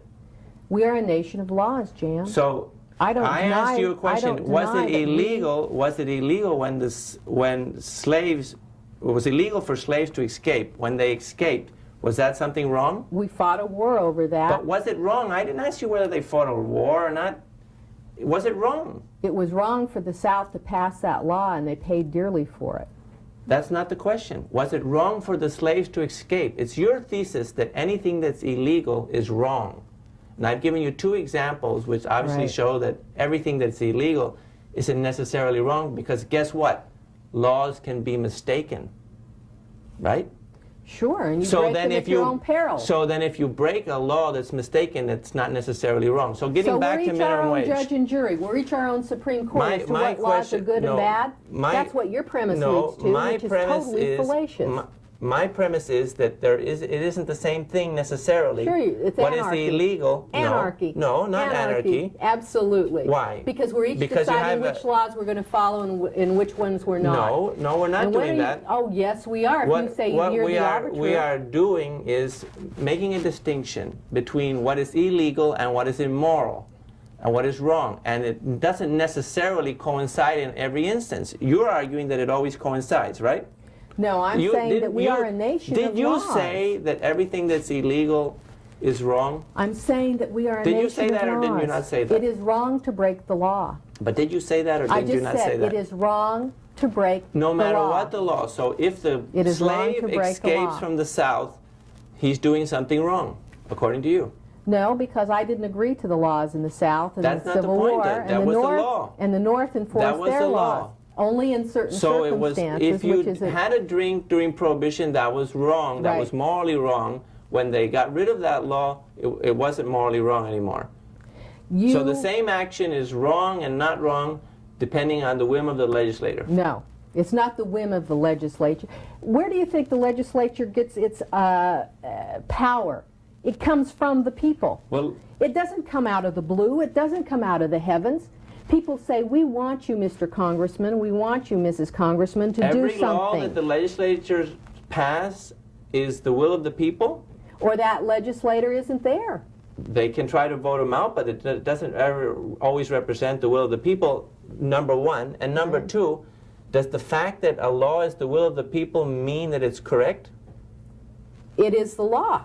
That's not the question. Is it good? Correct? Is it ethical? Is it moral? Does the fact that a majority of people think something is moral make it moral? Well, I think this is beyond the. This is more Kantian. We're talking Kantian now, That's what you're arguing. Instead of Keynesian. But I guess the question. No, what I'm arguing is that we should not be the arbiters. I asked you a simple question, which was, and I'm not trying to answer in a very simple way. Look, I asked you a simple question. Even you're going to understand this is that we don't have to have each person decide for themselves in our democracy which laws to obey and which not to obey. That's why we have policemen and courts. So you will follow a law that you think is wrong morally, right? Okay, fine. Morally. I asked you a question, whether it was wrong to pay somebody $4 an hour. You've evaded answering. You won't answer. You say it's illegal, so it's wrong. But I didn't ask you whether it was illegal. I'm asking you whether it was morally wrong. I'm asking you. I can't believe you've ever been a business person. I'm asking you whether it's morally wrong to pay a person $4 an hour. Can you answer that? Have you ever been a business person? You want to answer that? I will, but I want to ask you, have you ever been a business person? Do you always? Do you think do you that when answer you decide, all questions with questions? Do you think as a business person? How can I find out what you think if you every time I ask you a question, you ask me a question? If you are quiet for just 30 seconds, I'll answer. You're going to answer the question. Which is the question? I'm going to answer the question that you think business people. That's not the question. If you listen real close, you're going to find the answer. The question is whether it's wrong, morally wrong, to pay somebody $4 an hour. And I'm going to answer you if you'll allow me to. Go ahead. I'll wait for that answer. You're very kind. Do you think business people make a moral judgment how much to pay their people? I'm not asking that. Oh, but that you are. A moral judgment? Yes, you just said, do I think it's morally wrong? There's no moral. There's no moral about paying people $4 or $4.25. So then why doesn't the government let people decide for themselves freely whether they should pay $4 or $5 or $6 or whatever? And the bottom line is, what do I need to make a profit? There's no moral or immoral. Do you think that the government should respect everybody's individual rights to decide for themselves what is in their self-interest or not? The government's interest. Do you think that they should or they shouldn't? They should allow people to say, if I work, I'm not going to be in poverty. That's the government's role. You think it's better then for the government to impose a minimum wage and then for the employer to say, well, if that's how much I have to pay, well, I won't have this job. And this person doesn't get the job. But that doesn't happen. Of course it happens. That's why you have millions of people unemployed. That is not true. Well, Jan, why do you think all these people are unemployed? I have told you over and over again, every time we've looked at the minimum wage, every time we've looked at how we've raised the minimum wage over 60 years, what you say is false. Well, let's get to the bottom line here. The bottom line is that if you require an employer to pay more than what the consumers of that service are willing to reimburse him, he will incur in a loss. And if he incurs in a loss, he will fire that employee. If you have businesses that are breaking even with minimum wage earners and you require them to increase their labor costs by paying a higher minimum wage, they will start to incur a loss and they will go out of business, and that will also increase unemployment. Should the government protect all peaceful citizens against people that want to use force to take their money?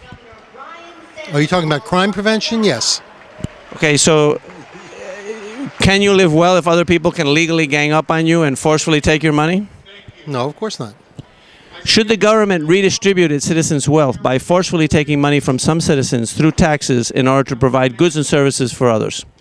I think taxes can be used legitimately to fund the government and to encourage certain productive forms of activity, like giving to charities. We have tax incentives to buy homes. There are certain consensual objectives that taxes can be used for, aside from simply funding the purposes of government. Redistribution, I think, is incidental to the purpose of taxes, but basically common functions should be paid for, in part based on a citizen's ability to pay.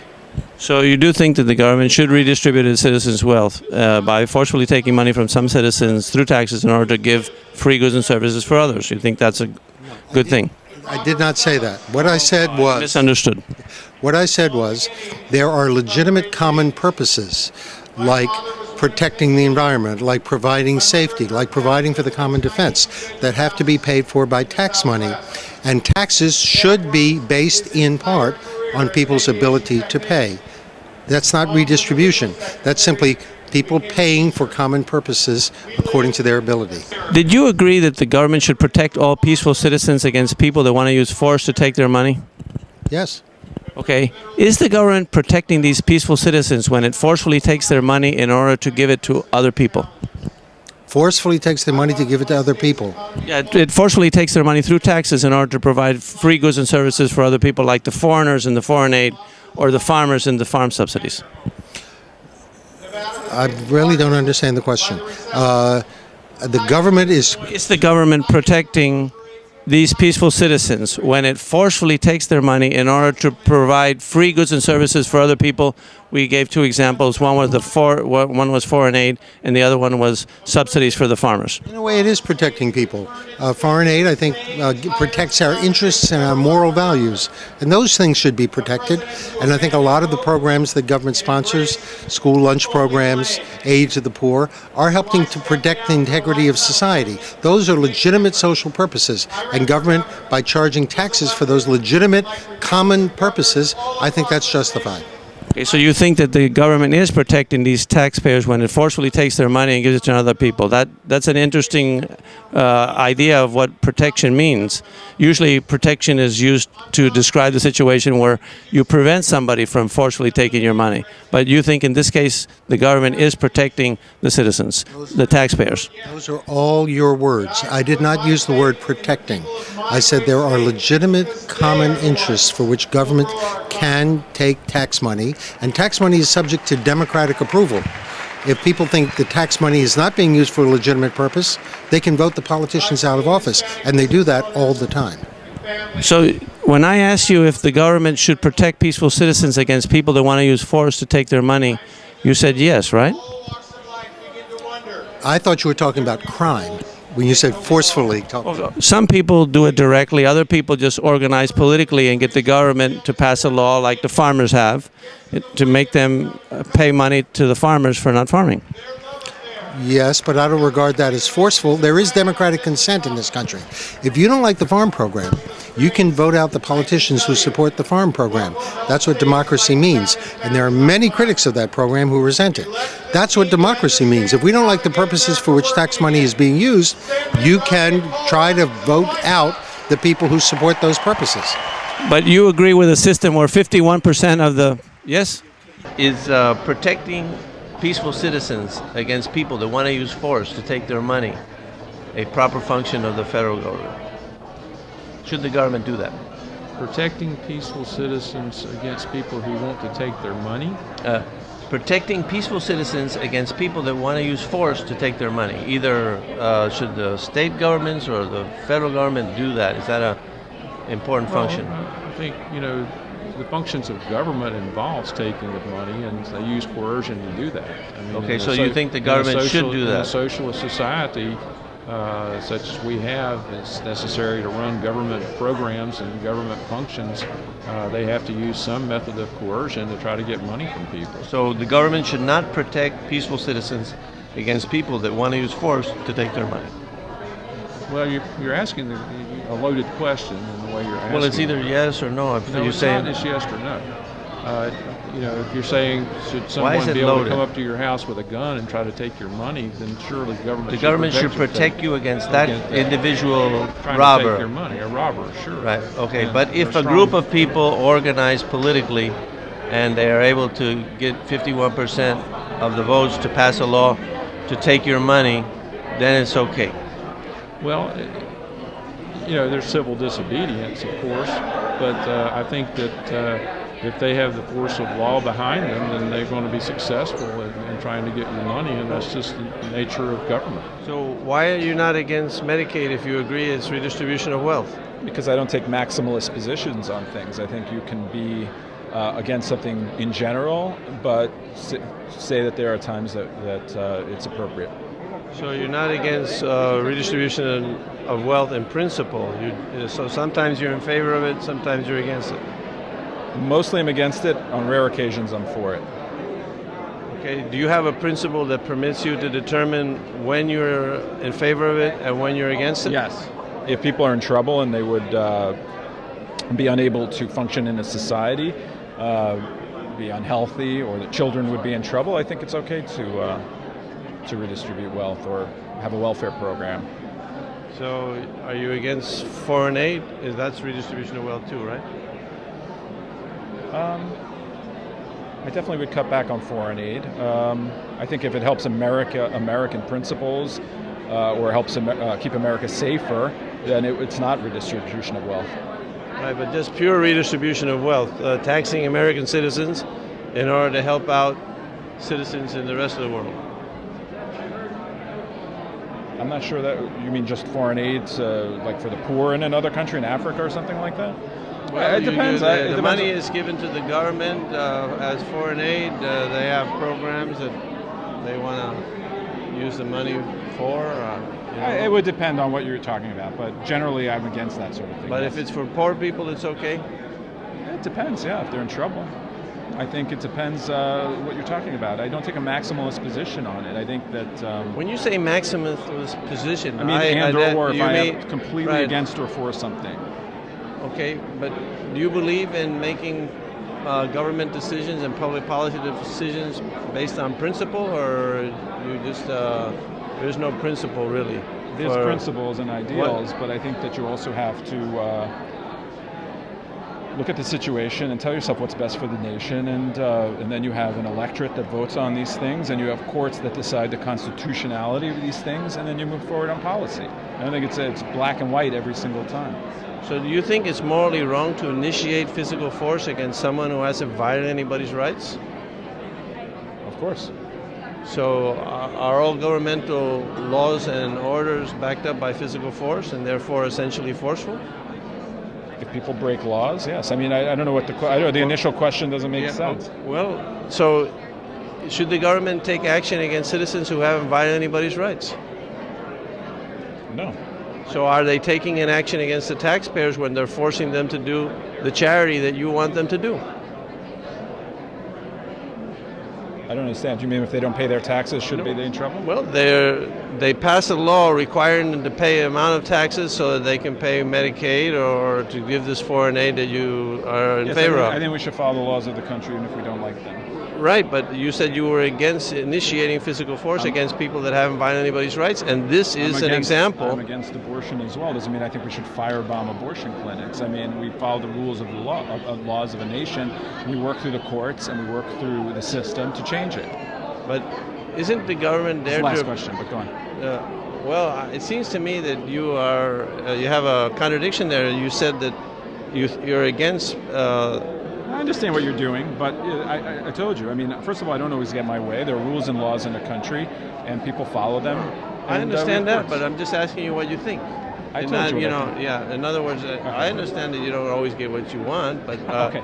But I want to see if your thinking is consistent. If it's consistent. principle based, what is the principle? And then you say, well, I don't always follow the principle. Okay. Yeah, I guess not.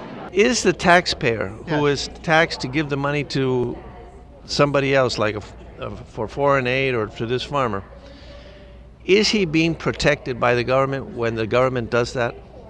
Is the taxpayer being protected? Yes, this taxpayer whose money is being taken from him in order to give to someone else, is he being protected? You remember in the beginning you said that the government should protect the citizens against peaceful citizens against people that want to use force to take their money, like these farmers. The farmers would like to, they organize politically, and then they persuade the government to pass a law to force all these taxpayers, like you said, to give them money for not farming. So, are they protecting the taxpayer when they do that? Is that will you call that protection when they force you they forcefully take your money and give it to someone else? Well, see again, your definition of forcefully taken is a different definition than mine. So what I would say is this. Okay, are taxes voluntary, or are you forced to pay? Taxes. If you don't pay your taxes, there are legal consequences. Mm-hmm. So I guess if you there are legal consequences to not paying your taxes. So if that's being forced, then I guess I'm in agreement with you. Well, the consequences are that you ultimately, if you don't do what they say, you have to pay a fine, and if you don't pay the fine, you go to jail. But again, let's go back to my broader. Right. So you were objecting I don't know. As to whether it was forceful or not. All laws, everything that is required by law is forceful. I mean, that's why they call it law enforcement, right? Again, I think you're crossing a line that you and I aren't on the same page on this line. On what? What is it that we disagree on? Again, to me, forceful taking is if someone comes up to me with a gun or a knife and threatens my life. That's a forceful taking. So if you don't pay your taxes, what will happen? I don't consider. If you say you don't pay your taxes, what will happen? I don't consider the tax system to be a forceful taking of my money. Okay, so what happens if you decide not to pay these taxes? Well, there are consequences. Which consequences? I haven't studied all the consequences. I'm sure there's fines, there's penalties. What happens if you don't pay the fine? I assume the government comes in and puts a lien on your property. Will they ultimately, and they'll take your money, and if you try to prevent them, will they take it forcefully, the property, will they take it forcefully? If you say, don't do that, I don't want you to take my property. Well, and will the police or the marshal say, hey, look, I got a gun here, so step aside, buddy, I'm going to take your stuff. But again, to go where you're going, and this is why I don't agree with you, everybody has due process rights, correct? We have a court system. Yeah. So if the government comes and makes a claim that you either didn't pay your taxes, didn't pay the correct amount of taxes, you have what's known as due process. If they follow the due process, it makes it right? So, in Nazi Germany, yes. they followed the process. Nazi Germany. Right. Well, just you'll see the consequence of that conclusion. In Nazi Germany, they followed the process very well. They said, put the Jews in the boxcars and send them to the concentration camps. They followed the process, but it was immoral and wrong, and I'm sure you would have objected to it, right? Even though they followed the process. I would strenuously object to that, yes. So the fact that you follow the legal process doesn't make it right, correct? Well, again, we're in the United States of America right now. You either have faith in the legal system or you don't. I have faith in the legal system.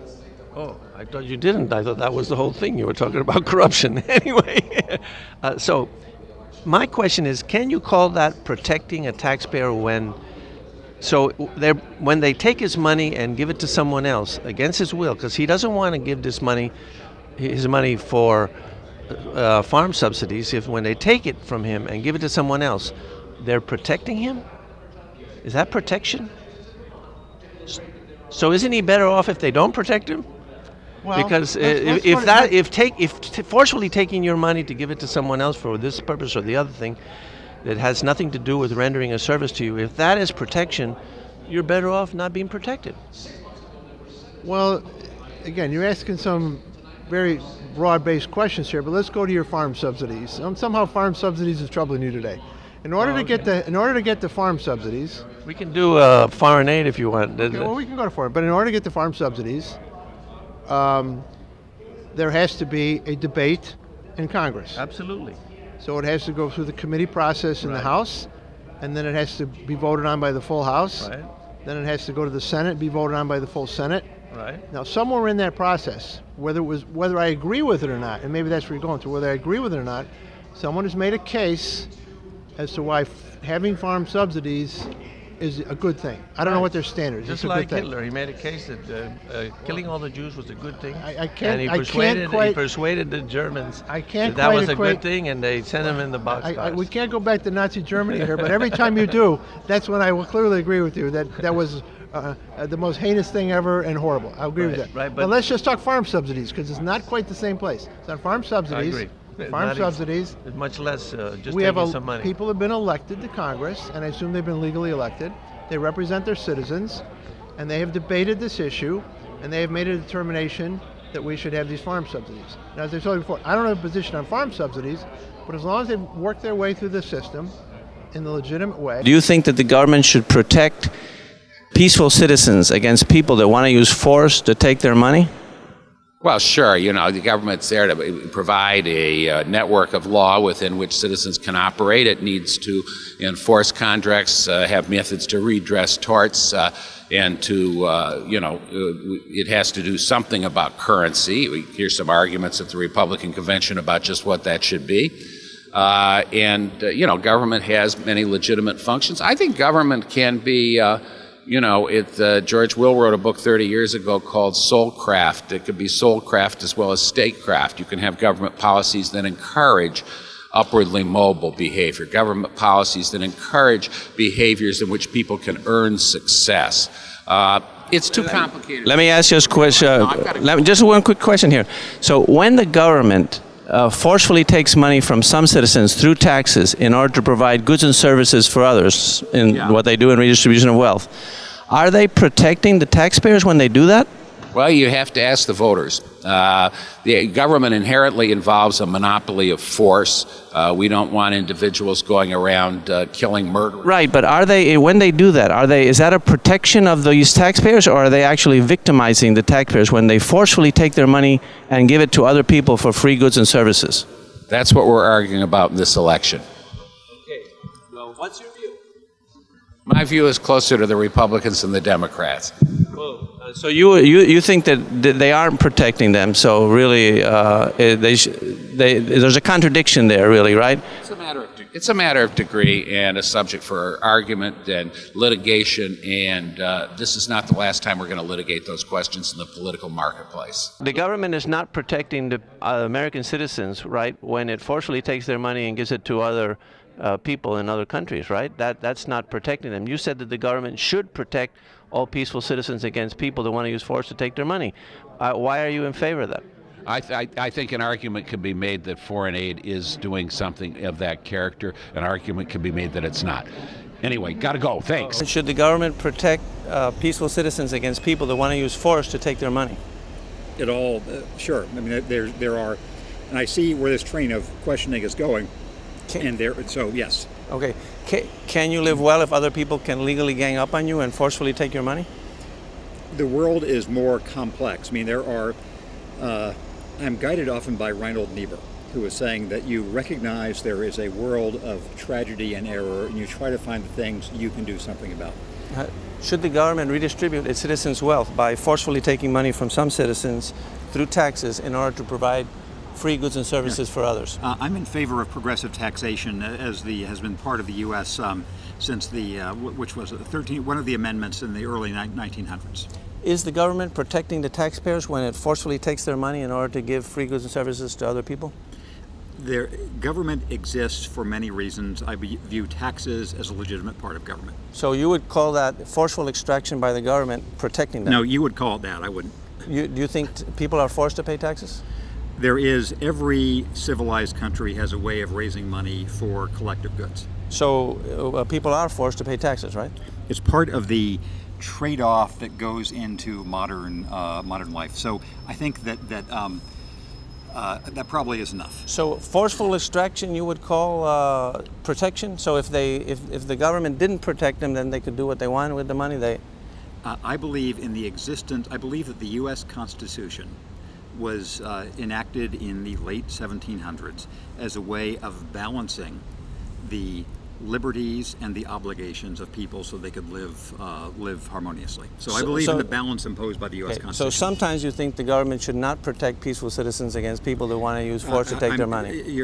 I'm not going to answer the convolutions that you have. I'm telling you what I say. I think that the United States has a reasonable balance of how it finds ways to guarantee people's liberties and provide for the common well-being. But which was the point of the Constitution. Okay. Well, but you did agree that people are forced to pay the taxes, right? It's the law. There are laws. Right. And if you don't, the government will use force against you, right? As it will for any other law. Right. Whether it's it's public nudity, whether it's whatever. Exactly. So all laws are enforced. All laws enforced, including the tax laws. So people are forced to pay taxes. So how is it that the taxpayers are being protected when they are being forced to give the money to someone else? Is that how? Why would you call that protection? Say this one more time. From the time of the Constitution onwards, there's been the idea that there are public duties and functions, whether it's preventing fires or having roads, that need to be publicly paid for. I would think that would be well within the reasonable realm of government, yes. Should the government protect peaceful citizens against people that want to use force to take their money? Give me a concrete example here. Any group of people that want to forcefully extract money from another group. What does that mean in this case? Well, are there any people in our society who want to use force to take other people's money? I honestly, what are you talking about? Any? That's not a. What do you? Are you aware of people in our society that want to use force to take money from other people in our society? How are you? Give me examples of what you're talking about. You don't know any? I'd just like you to say, let's not play a game. If you're asking me a direct question. I'll start with a list. Okay, let's start with armed robbers. they want to use force to take money from other citizens. Well, you said peaceably, and of course that would be against the law. That would be grand larceny. No, I said they want to take the money from peaceful citizens through force. I was asking you if you knew any group of people that did such a thing. I would say, well, one category would be armed robbers. Would you agree? Tell me a little bit about yourself. Should the government protect all peaceful citizens against people that want to use force to take their money? In the case of armed robbery, yes. If you're trying to do a slippery slope argument based on something much bigger, then I think you're probably creating a straw man to prove an ideological point. Do you think that the government should protect all peaceful citizens against people that want to use force to take their money? Yeah, I'm not sure I understand the question. Well, there are some people in our society that would like to get their hands on other people's money, right? Okay. Should the government protect the peaceful citizens against these people that want to use force to take their money? Give me an example. Well, let's say an example would be farmers. They would like the taxpayers to pay them for not farming. And so that would be one example. Would you think that the government should protect the taxpayers against these people that want to organize and forcefully take the money from the taxpayers? So who's using force in that scenario? The farmers? Well, the farmers don't use force directly. What they do is they persuade the government to pass a law requiring the taxpayers to pay them for not farming. Right. So my question is, should the government protect, well, let's talk in general, let's say anybody. Should the government, say there's a gang of men, thugs who want to take your money, should the government protect you against them? Sure. They should, right? Sure. So they should, if that gang is a bunch of farmers that come to your house with shotguns, they should also protect you. So why don't they protect you against them when they organize politically and persuade the government to require you to pay them? Because there's a whole process involved. There's a whole middle step. But the process matters. But does that make it right? Yeah, after it goes through the process, I think if you look at the way that our government is structured and you believe in a government based on consent, if those are the laws that are passed, I think, yeah, then you have the right and the opportunity to organize and try to make the opposite arguments. So you would say that that's morally okay for them to have a government that is involved in this redistribution of wealth where various special interest groups organize? No, as I say, I would prefer not to have government involved in widespread redistribution of wealth. And you asked about farm subsidies in particular. Right. I think we should phase out farm subsidies. I think it's a good idea to get rid of farm subsidies. I think they're anti-competitive. I think it's not a good idea to have them. But if you're asking, are they somehow, because they've come into being through the American process with elections and the legislative process, that they're somehow improper, I guess I would say no. I would say I don't like them. I would say I wish that they didn't exist. I would say we should argue as forcefully as we can against them, if that's what we believe. But I don't view that as analogous to the scenario you raised earlier where somebody comes to me with guns and tries to take my money. I guess the basic question is, should the government have the power to redistribute the wealth so that they're open to the biddings of the various special interest groups that want to organize and require them to give the money legally? Previously, you had said that you could not live well if other people can legally gang up on you and forcefully take your money. Are they not doing that when they create a special interest group, they lobby the government, and then they get the government to forcefully take your money in order to give it to them, to the special interest group? Well, one of the problems, and this goes back to Aristotle, is that, Aristotle said that the poor in a society will outnumber the rich. And in a democracy, one of Aristotle's fears is that the poor would use their greater numbers to confiscate the wealth of the rich. So we live in a system that is liberal, in the small sense liberal, democratic and capitalist at the same time, and there are some inner tensions between those ideas. So do you think that the government you agree that the government is not protecting all peaceful citizens when it forcefully takes their money in order to give it to other people? So do you think the government should protect all peaceful citizens, or it shouldn't? Because it seems like there's a contradiction there. Right. There are two competing values here. So let's say, for example, if 90% of American citizens decided that everybody who has a net worth of $1 billion or more should pay a special tax. Right. You know, would that be allowed? Democratically, it is allowed. Right. Would it be a good idea? In my opinion, no. Let me give an example to see if we can concretize these abstractions. Say if a group of farmers came to your home with shotguns and required you to pay them for not farming, would that be morally wrong? That would be morally wrong. But if they organize politically and they persuade the government to pass a law requiring you to pay them for not farming, then it's okay? Then it becomes morally right? It remains morally wrong, but it is now legally right. We agree. So it is morally wrong, but it's done legally. So they have legally ganged up on you and forcefully taken your money.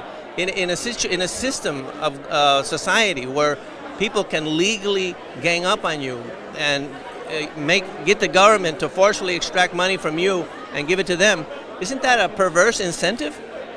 It is a perverse incentive, and yet it is built into the logic of democracy that a majority of people do have that power. To say that they don't have that power is to essentially say we're not governed by the people. So I agree. It's a very part of the leadership is to convince people not to use their power that they have in a corrupt way. Do you think that all the property belongs to everyone, or does it belong to the individuals that produced it? That's a really good question. I think, I believe in private property, but I believe that people living inside a community don't have the right to be completely independent of that community, that they have obligations and that, they can't, check out. I mean, they can leave this nation and try to find a country where they may be permitted to do that, but that they have obligations. And once you accept that premise, then the argument is just over how you do it, how much you do it, what is the fair tax rate, what is an unfair tax rate, what are the good uses for government activity, and what are improper uses of government activity. And those are all fine and fair debates to have, but I mean, they all come from the acceptance of the notion that we are indeed part of a community and that we have to kick in. Should the government protect all peaceful citizens against people that want to use force to take their money? I don't even understand that question. Should the government protect all peaceful citizens against people that want to use force to take their money? If you're asking me if we should deploy the National Guard to stop the IRS from collecting taxes, I think the answer is probably no. Okay, I'm talking about, are there people in our society that want to use force to take other people's money?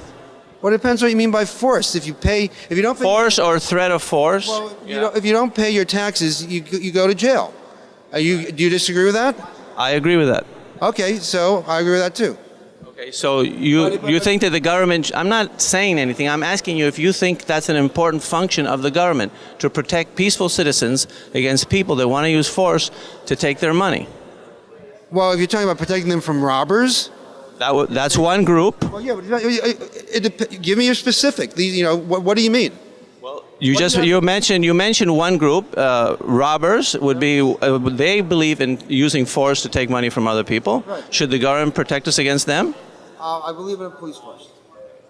Should the government protect us against people that want to organize politically and get the government to pass laws requiring the taxpayers to give them free money or free services or benefits? I mean, this is back to the other. You're playing word games here. This is getting back to what we talked about a few moments ago. That I do believe if you live in a community, you have an obligation to kick in some money, and that we as a country decide how best to use that. And if you don't, and if you decide you're not going to play, and you're going to keep your money yourself and not pay your taxes, well, I'm sorry, you lose. I mean, no one gets what they want. I do not get to say, here's my tax money, but you can only use it for scientific research. I don't want you to fund the B-1 bomber, or the B-3 bomber, or the B-17 bomber. That's not my choice. We argue about that within the political sphere, and we elect people who decide make those decisions for us in our republic. And then we win, you lose, and you go along with that, and that's how it goes. What kind of actions should be considered a crime? Well, there are two kinds of actions. There are crimes against people, against individuals, and then there are crimes against the community and its rights. Obviously, against individuals, when you steal their money or break into their house or mug them or shoot them or kill them, that's a crime. But there are also crimes against the community by people who do things that destroy order. public order and undermine public morality. And I think those are important as well. They may not be as serious a crimes as murder, but if left unchecked, it does have drastic effects on the community. So do you think the community has certain rights other than the rights of the individuals that compose the community? Sure I do. In other words, isn't the community simply all of the people? No, the whole is greater than the sum of the parts in some cases. Look, for instance, well, look at prostitution. Is that like magic? You can say how can the whole be greater than the sum of the parts? It is like magic. It's like magic, it's right? like magic. Well, there's a lot of magic. Well, what part of the whole? The magic of the markexplace? Well, this what is part of the whole isn't a part of the whole? Well, let me explain it this way, rather than quibble over semantics. Okay. Let me explain it this way. Look at the inner cities of America. Look at the inner city in Washington, not far from here. Mm-hmm. You have prostitution that's rampant and unchecked by the police. You have drug use that the police don't bother to do anything about. You have they're bad things. You have trash everywhere. You can say, should the heroin addict who decides on his own to shoot heroin, should he be arrested? As long as he doesn't violate somebody else's rights. But he is violating. Look what's happened. Well, then that should be penalized. Look what has happened to the whole community. It has turned into almost a state of nature. Would we allow I agree, that? it's horrible. Okay. I think it's horrible. Well, but the question is whether that should be prescribed or prohibited by law. I say yes. Okay, so you think that you should legislate morality? Yes, of course. Okay. We do it all the time. So I know that we're doing it, but my question I'm is, in favor of it. What principle do you use to differentiate what morality you should legislate from what morality you should not legislate? Well, I think there are basic community standards that that most people agree on. So if the community agrees, then it should be legislated? No, not necessarily. I mean, the community what is the principle? The community is also, I mean, we have a constitution, we have community values. When you mix them all together, you get the type of laws that enforce public morality. That's all. They're against prostitution, they're against pornography. You can say pornography has no victims. You can say, gee, some guy, if he wants to go out and buy a pornographic film, that's fine. The issue is, does he victimizing somebody else? He might be victimizing himself, but isn't it his life and to decide what to do with his life? Not entirely. I don't think as long as he doesn't harm other people? No, I don't think he ought to have a right to take heroin, to take cocaine. I don't believe he ought to have a right to do those, no. Right. How does he affect you personally? Can you live okay if he takes cocaine and doesn't affect your or anybody else's rights? Can you live okay? I can live okay if he doesn't affect me and everybody else's rights, but he does. But what happens? And when he does, shouldn't then you criminalize that action? The answers. Okay. The answer is that he does, because what happens is when you have, if it were just one person taking cocaine, it probably wouldn't affect me or anybody else. But when you have thousands and hundreds of thousands of people taking cocaine, you create, there becomes a market for cocaine, and it corrupts the police and public officials, whole communities, and it does affect me. That's why I'm against it. Let's get back to the basic question. One guy, no. But it doesn't stop with one guy. Okay, but if it's a lot of guys and they still don't affect your, if they don't violate your rights, you aren't affected. You can still live okay. But when I want to, that's my viewpoint. So I want to get into your viewpoint. What is the principle that you use to differentiate those things that are affecting the community moral standard and those that are not? In other words, isn't there a lot of difference of opinion as to what is moral and what isn't? Sure, that's why we have public officials. That's why we elect people to go and thrash that out. We elect officials to implement morality, to enforce morality. That's one of the reasons we do. Yeah, of course. Even though it doesn't affect other people's rights. Well, you say it doesn't. I say it does. But when I say we're in agreement that it should be illegal when it affects other people's rights. If the community is deteriorated, if there are greater threats to your personal safety, even if you're never mugged walking through this section of town, if people's lives are being destroyed, thousands and millions of them are being destroyed, even though you could argue that it's their own choice. They ought to be able to take heroin and cocaine if they want. When that's happening, I say we ought to do something about it and enforce a morality that outlaws that. But if they aren't affecting anybody else, they are. But if they do, don't you think that if they do violate somebody's rights, we're in agreement that should be illegal. Yeah. The question is, if they aren't, should that be illegal? But they are. Well, they are inevitable. Okay. Well, let me ask you this question: What is the principle that you use to differentiate those actions that should be considered a crime from those that should not. You said basic there was community two standards. basic community standards, but there is no such thing as basic community standards. Sure there are. Then why do we not have does the fact that a lot of people agree on something, or let's say the majority, not automatically. Okay, so even if the majority agrees on something, that doesn't automatically. Does that constitute a basic community standard if the majority of the people agree on something? Often, but not always. Okay, so you said that you use basic community standards, and now when I ask you, you're saying that you're not going to use it. Should the government protect peaceful citizens from people that would like to take their money by force? Is that another important function? I don't understand the question. Should the government protect peaceful citizens from people that want to use force to take their money?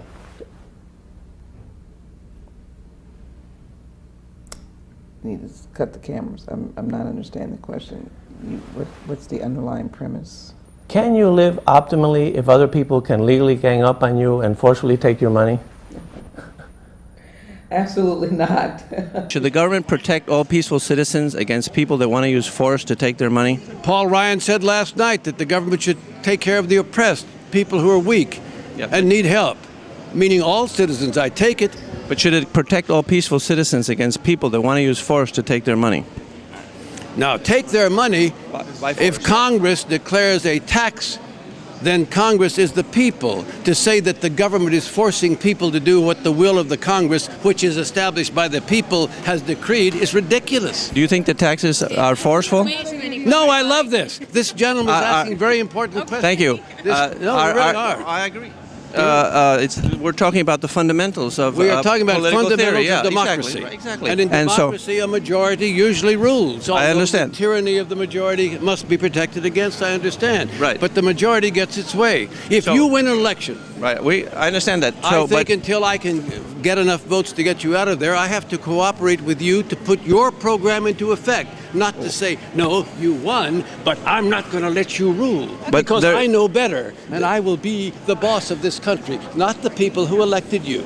But let me ask you a question. And that is so destructive of this democracy. Are people forced to pay taxes? People are forced to pay taxes if a law requires them to. They must obey the law. Right. I mean, So is the government protecting these peaceful citizens when they forcefully take their money and give it to someone else? The government takes money by law. If there is not a law which requires me to pay money, then you're quite right. But if the law says you will pay according to the rules, I must pay. I got to that. say that, oh, that forces you to pay, you bet it forces me to pay. Is the government... It forces me to obey jaywalking signs. But is the government... Obey the speed limit. It forces me to obey the law. And for those people who think they're above the law, I say, get the hell out. But is the government actually protecting them when it forces them to give the money to other people? The word force is one you use in a pejorative sense. No, you agreed before that it was forceful. When the government passes a law that requires a certain action, you say, oh, it's forcing you to do it. That's you right. bet, because the will of the people is expressed in the law.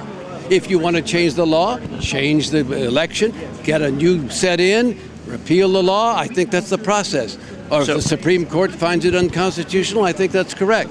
For instance, we have the Supreme Court now having ruled, oh, who is this John Roberts, a turncoat, that the mandate is legal in the sense of a constitutional decree. But so many states are already saying, we won't obey that. How dare they? How dare they, sir? Let me ask you, is it morally wrong to initiate physical force against someone who hasn't violated anybody's rights? Hello. And according to our society, the majority rules. Now, it doesn't mean that you have tyranny of the majority, but it means that we have a society of laws and the majority rules. Okay, so you think it's okay for the majority to prohibit certain actions that don't harm anybody else, but they think should not be performed. Is that correct? I think that that we have a system of laws in this country and a system of government in this country, and I think that if the elected legislators pass a law, that is the law. I may philosophically disagree with the law, and I'm not only talking about crime issues here, I'm talking about any issues, but that is the system that we have. I don't believe in anarchy. I don't believe that we have the right willy-nilly to take the law into our own hands and do whatever we see fit. But what we're talking about is what should be done. We have a society, and I think that whether or not we like what gets done, we have to adhere to the laws of society, unless there are extremely extenuating circumstances. And I pointed out before that the civil rights movement, I think, was one such circumstance where there were laws passed that clearly discriminated against African Americans and discriminated against people, and so civil disobedience was rightfully used to try to change those laws. So we don't have to accept something simply because the majority says it's right. That doesn't make it right. Correct? There are instances where I think that your statement is correct, but I don't think that that's the instance in every single case, and I think if we all decided that we were going to just break those laws to which we didn't disagree, we would have anarchy in this country, and I don't think that's what we want. I certainly don't want it. Well, what we're trying to use or identify is a principle that would illustrate for the lawmaker and the people evaluating the law what actions should be considered a crime and differentiate those from actions that should not. That's what I was trying to get at. And I thought at one point you had offered a principle, only things that harm other individuals. No. But then you said, I recall, then you said that you didn't want to be consistent on that principle. You had certain exceptions to that principle. No. I said that, first of all, I said when you're legislating, nothing is hard and fast. Mm-hmm.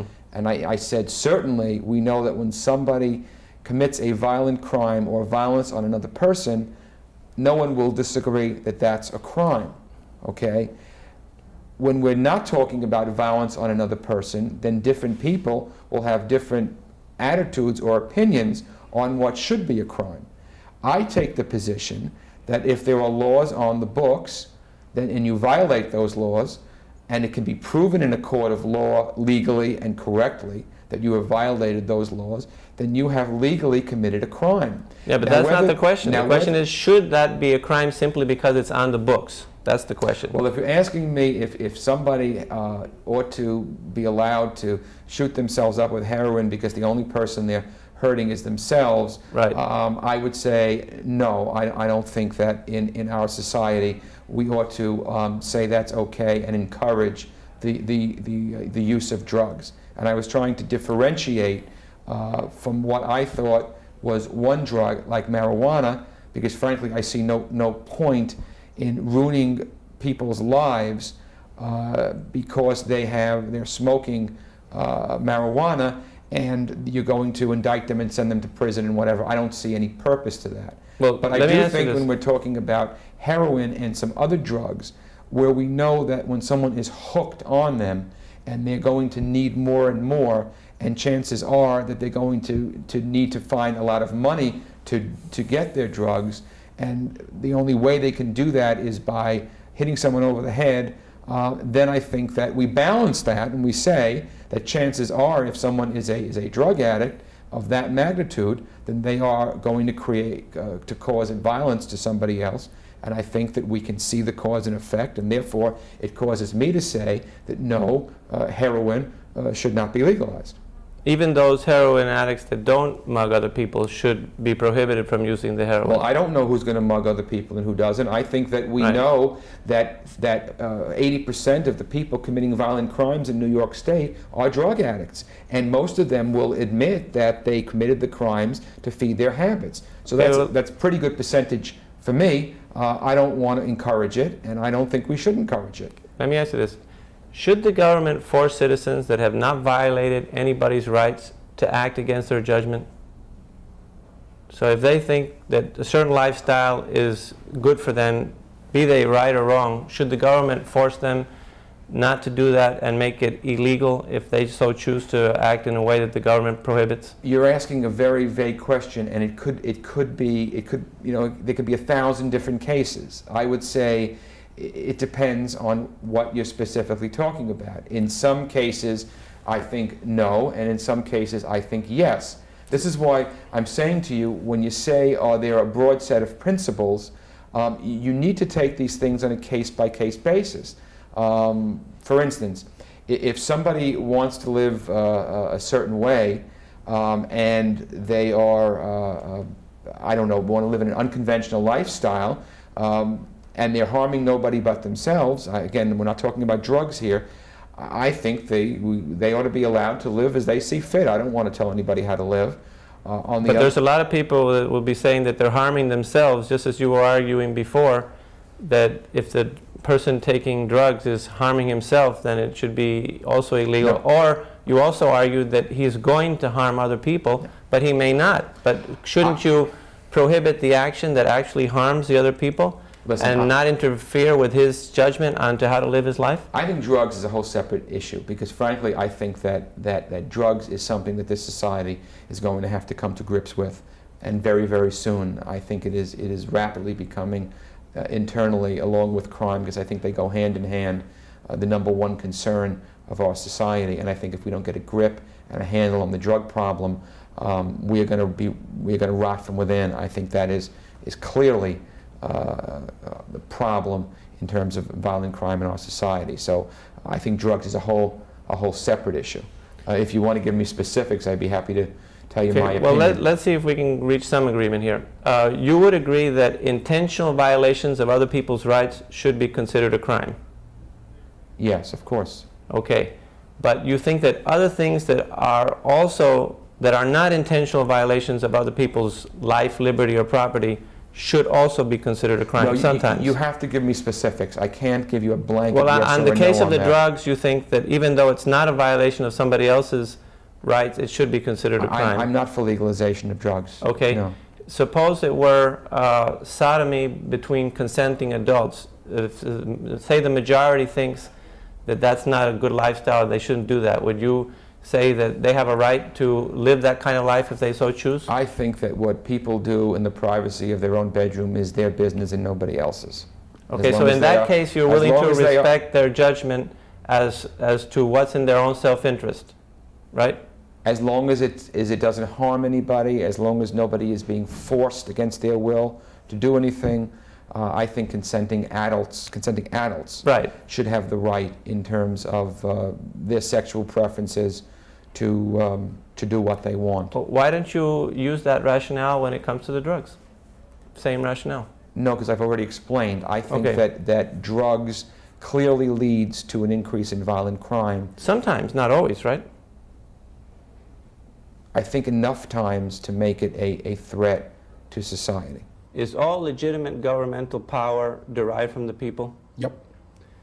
Did the individual citizens ever have the right to initiate physical force against other citizens that had not initiated or threatened to initiate physical force? All right. You keep making this point. I don't know what your political background is or what the political background of this. Let me finish, please. Could you just answer that question? I'm happy to answer the question. Okay. And I don't know really where you are coming from politically, but you keep coming back to the point, I presume, that every law that is passed by the federal government, state government, or local government is some kind of forceful attack on innocent people. I happen not to think so. I happen to believe that in a civil society, in a civilized society, people come together, they elect their officials, the officials try to do well, sometimes they do, sometimes they don't, they determine priorities, they raise taxes, and they spend money. Your implication is that sometimes that every government in the world is somehow beseeching innocent people in a forceful and violent way. I do not accept that basic premise. What was my question? I answered your question. My question was whether the individuals ever had the right to initiate physical force against other citizens that have not initiated or threatened to initiate physical force. You seem to think... Do you think they did or they didn't? I think your question... You haven't answered either yes or no. Frankly, I think your question is absurd. Well, your fine. Basic, but the viewers would like to know what you think about it. I'm giving you the answer for the fourth time. The basic premise of your question is that all acts of government, every law that is being passed, somehow implies physical force against innocent people. No, I haven't said that. I have not said that. That has nothing to do with the question that I asked. All I've asked you is whether the individual citizens ever had the right to initiate physical force against other citizens that have not initiated or threatened to initiate physical force. I've answered your question 5 times. Frankly, well, is it a yes or no? It's an absurd... In this country, if people do not like what their towns are doing, their city government, their state government, their federal government, they unelect people. That's what freedom is about. Why are you unwilling to answer that question? It's an absurd question. You are implying that every but that's what people want to know. What you no one has ever asked me that question. Right. I must tell you.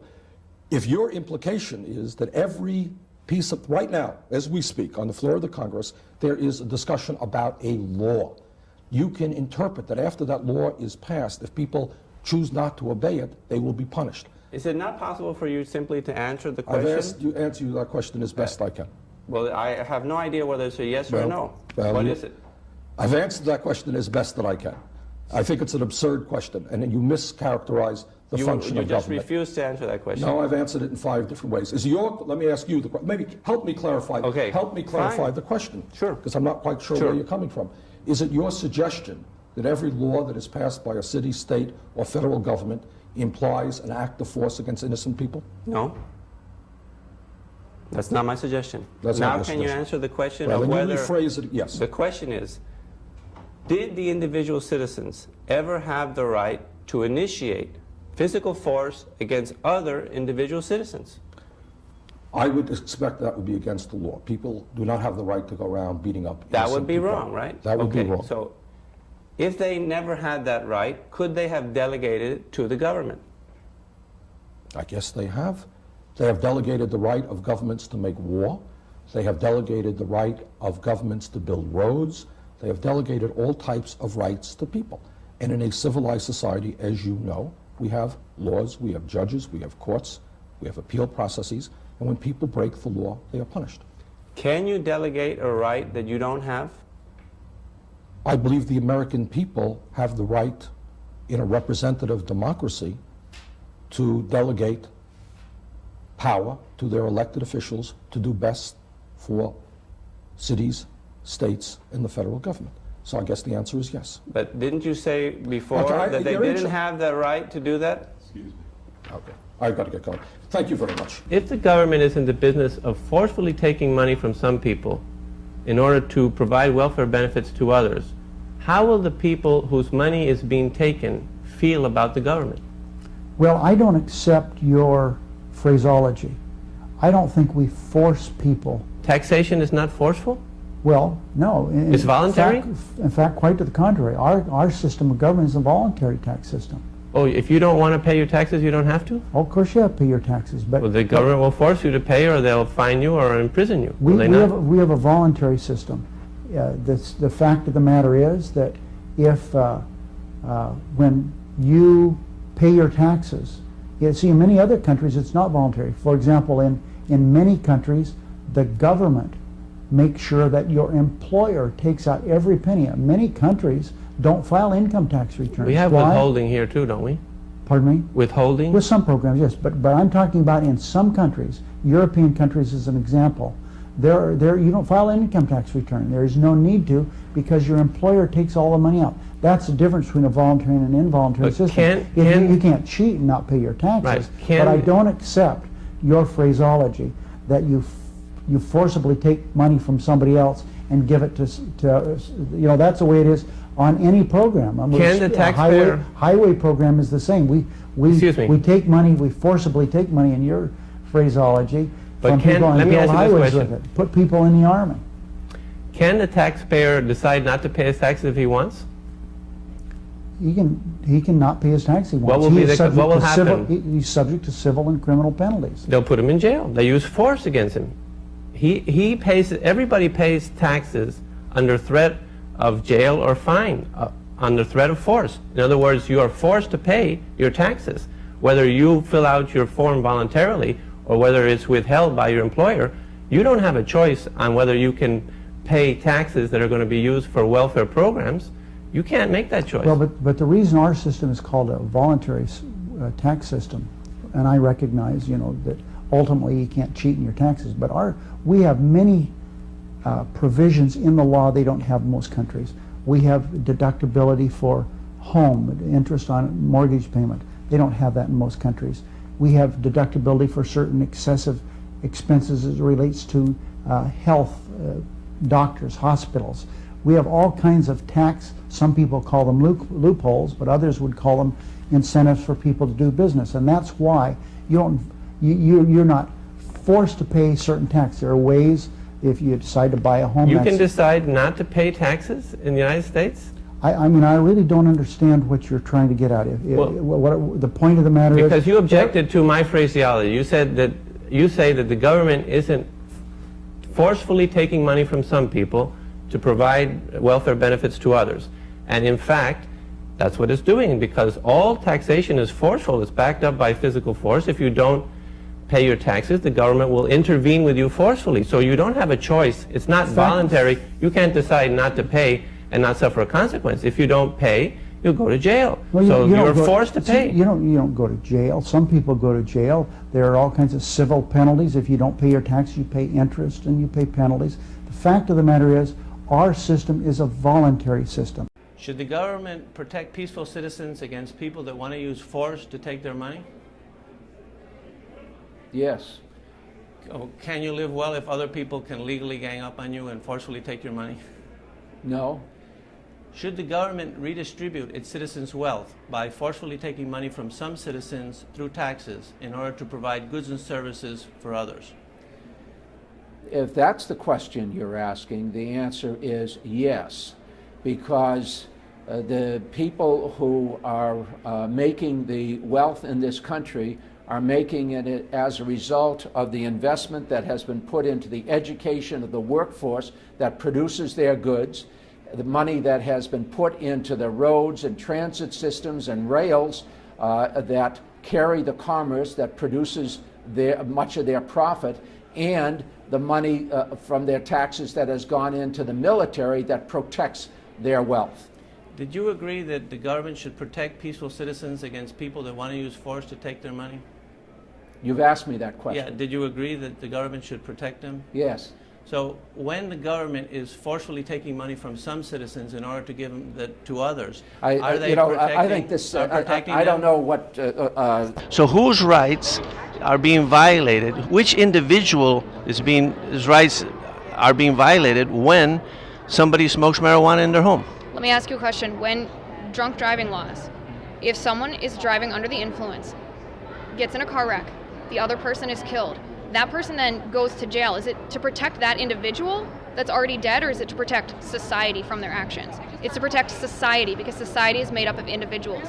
That's the same. He's punished because, you asked me a question, he is being punished because he violated severely. That's not how our justice system works. Our justice system is let me finish my answer. Retribution. You wanted to ask me a question, so I'm happy to answer.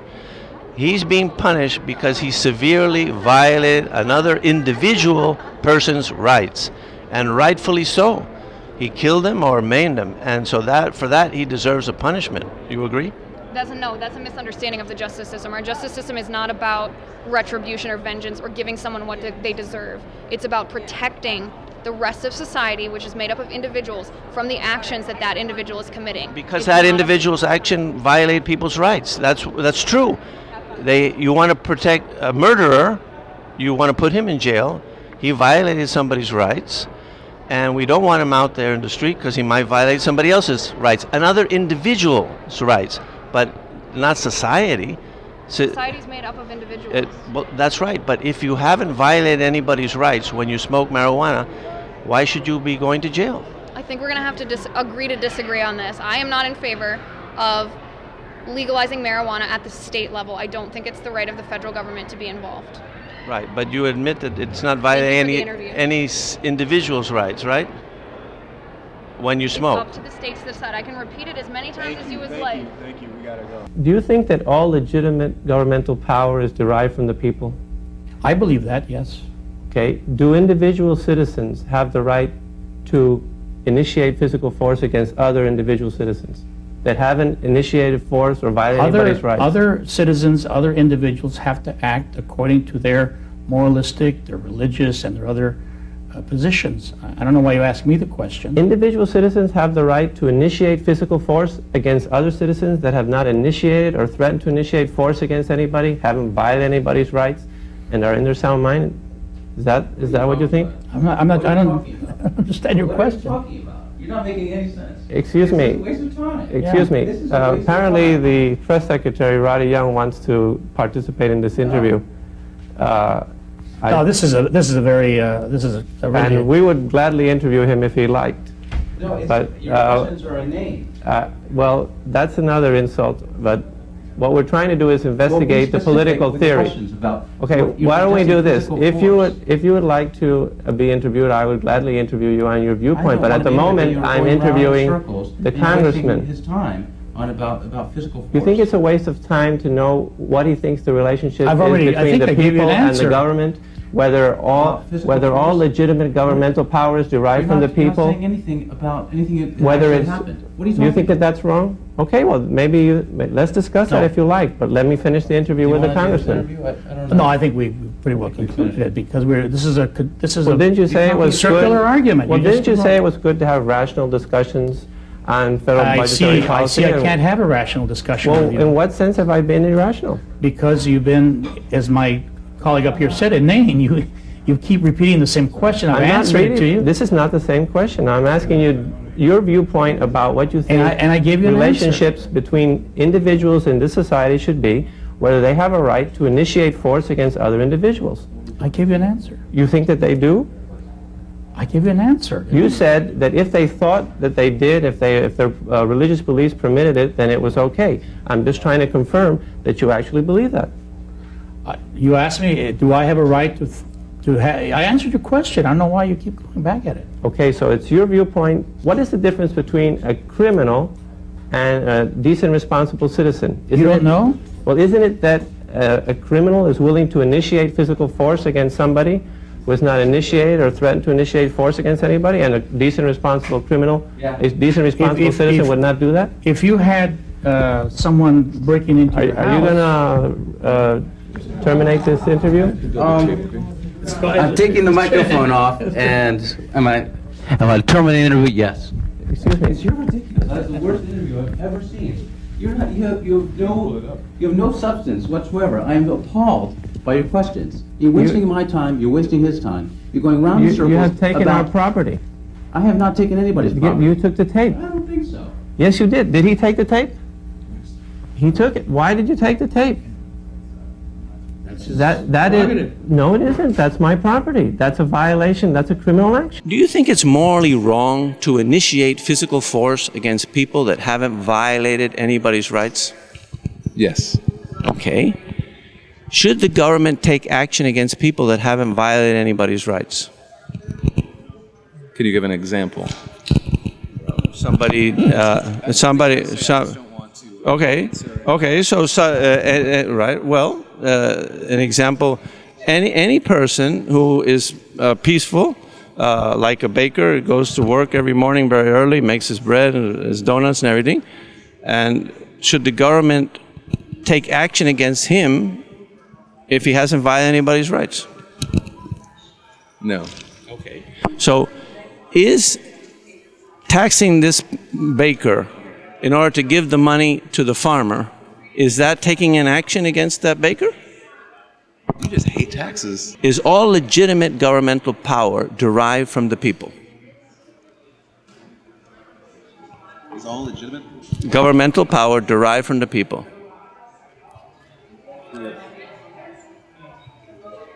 I'm just worried. I keep wondering where you're about to go. I feel like each thing is like a setup for something else. That's what it really feels like.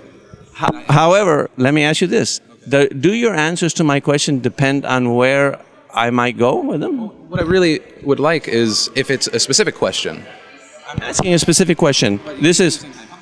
No, I'm giving you a general premise, which is, do you think that all legitimate governmental power is derived from the people? And I would say, well, what governmental powers are you talking about? Any powers, should it come from the people? What does the Constitution of the United States say? What are the first words? You're being ridiculous right now. Did the individual citizens ever have the right to initiate physical force against other citizens that haven't violated anybody's rights? Okay, if they never had this right, can they have properly delegated it to the government? This is so funny. What do you think? Can they have properly delegated that right? The right of initiating force against people that haven't violated anybody's rights? Okay, so if they haven't violated... I want to have a conversation, but I feel like it's very... Well, let me just finish this, and then I'll let you say what you want. I can't. I want to, but it's like I. It's interesting, isn't it? No, I just feel like, honestly, this whole thing. It's very. It's very leading, and it's very. These are leading questions. That's right. And it's. Leading questions are bad. I think leading the way that you are in non-specifics and in a way talking down. Do you think that the government should redistribute its citizens' wealth by forcefully taking money from some citizens through taxes in order to provide free goods and services for others? For your listeners, I smiled at about the third or the fourth time that you weight a question infused with your own ideological views, rather than asking me a question that allows me an answer. So I have to, what you saw happening up here, simply argue with the premise of your question. Which premise is incorrect? Redistribute is an incorrect premise, unless you. The government does not redistribute wealth? The federal income tax in 1918 taxed people of greater wealth to support people of lesser wealth. That's not redistributing? You call it redistribute, which is a label, and I respect your right to have a label. Well, I mean, I defined it. Forcefully taking money from some citizens through taxes in order to provide free goods and services for others. Say like Medicaid, or rather than quarreling with your habit of infusing your questions with your own characterizations of things, forcing is a characterization. We live in a society. Are taxes forceful? Yeah, I was about to say, we live in a society, not for me it isn't, I voluntarily pay taxes. I think it's the right thing to do. People are not forced to pay taxes. Some people are, not all people. I am not forced to. I pay voluntarily. I think it's a good thing to do. If you don't pay, will you incur in fines and jail time? The law requires people to pay taxes. So you're forced by law to pay? I'm forced by law not to jaywalk or speed. Yeah, and not to murder people and other things. So the law, all law is forceful. All right, if that's what you mean. Well, it is backed up by physical force. If you don't follow the law, then the government will intervene with you forcefully. So as you saw from the interview comments, if you're looking for information for a subject rather than an argument, you'd be better off not loading your questions with words that are argumentative rather than asking me my opinion. But you agree that it is forceful? Tax system? Yes, I agree that it's forceful, but you're doing what is an argumentative term forceful rather than if you're asking me, is taxation required under the law? Yes. Yeah, and all laws are backed up by physical force and therefore forceful. So again, I'm going to be arguing with you rather than answering your question. Well, no, I thought we agreed on that. You think taxes are voluntary? I believe that taxes are required under the law, and I think that this interview is over. Do you think that the government should protect peaceful citizens against people that want to use force to take their money? The more important issue is I got to go to the bathroom. So the government should protect us against robbers who want to use force to take our money. That you would agree that the government should do? Yeah. Okay, but if a group of citizens organize politically and they're able to pass a law requiring the taxpayers to give them money for free, then that's okay. See, taxpayers give the money for free. Yeah, let me give you an example. Say like farmers. The farmers, if they came to your door and required you to give them money for not farming, that would be immoral, right? Oh yeah, but that's. But if they organize politically, and they're able to persuade the government to pass a law requiring you to pay them money for not farming, then that's okay. Well, that's basically a hypothetical version of the way the system actually works. And I mean, I cover the way the system works. I have problems with some of the enforcement, some of the graft and greed that ends up getting embedded in that system. But generally, if you are able to get a bill passed through 2 houses of Congress and it is beneficial to one group, you're going to get redistribution. The comeuppance is going to come if a different group of people get something passed through 2 Congress past the president. What is the benefit of giving foreign aid, or so let's take that one. So you think that the government should give foreign aid? They should forcefully take the money from the American citizens in order to give it to people in other countries? Yeah, there's nothing wrong with the concept of it. Yeah. Well, is the government protecting those taxpayers against these people from the foreign countries that want to take our money by force? I don't know what do you mean? Well, are the taxes forceful? Are you forced to pay taxes? Yeah, if you're above a certain income, yes, you're forced to pay taxes. You're forced to obey traffic Right. The laws. people that pay taxes pay them under threat of force, incarceration. Everything Right, you do right. in this society or another one that has fiscal law, yeah. So is it right to force some people to pay for benefits for others? No, I think we established that. Yeah, I mean, if you describe What it is as force, do you think it's morally wrong to initiate physical force against someone who hasn't violated anybody's rights? but that's just kind of a like college freshman way of thinking about it. I think I know that you can frame every single action the government takes that way. I don't think it's terribly productive. Like we agree to live in that system. So you think it's okay to initiate physical force? No, I'm not going to accept your framing of it. So you don't think they are initiating physical force?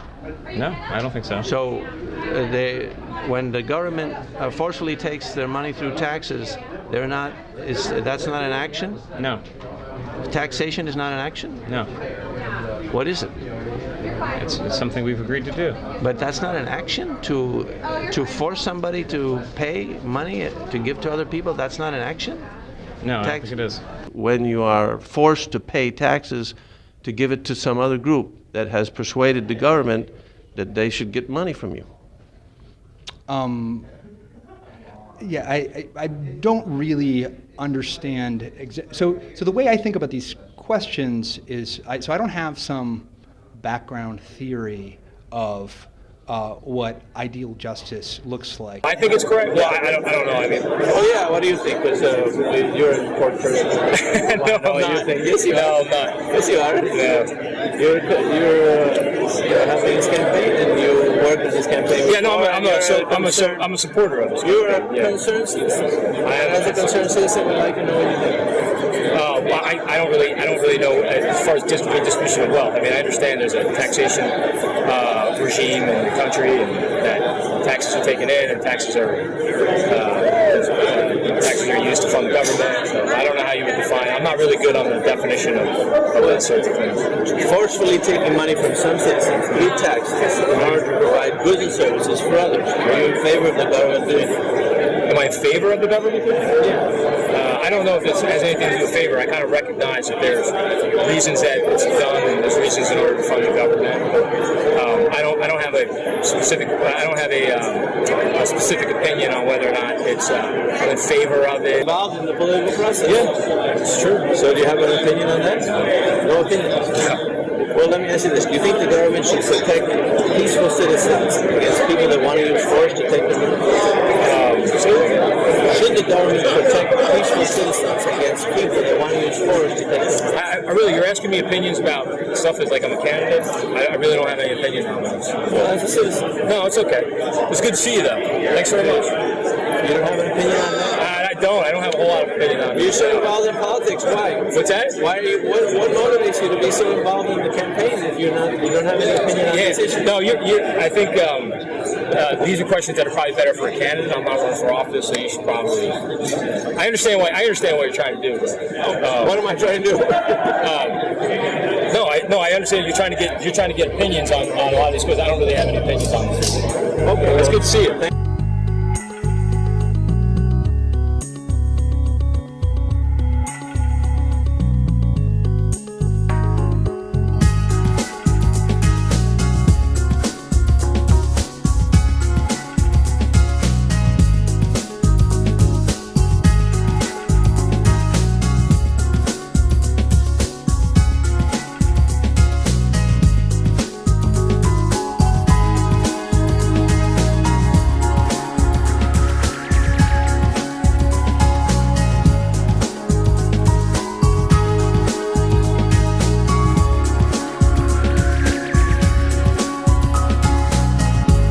Sometimes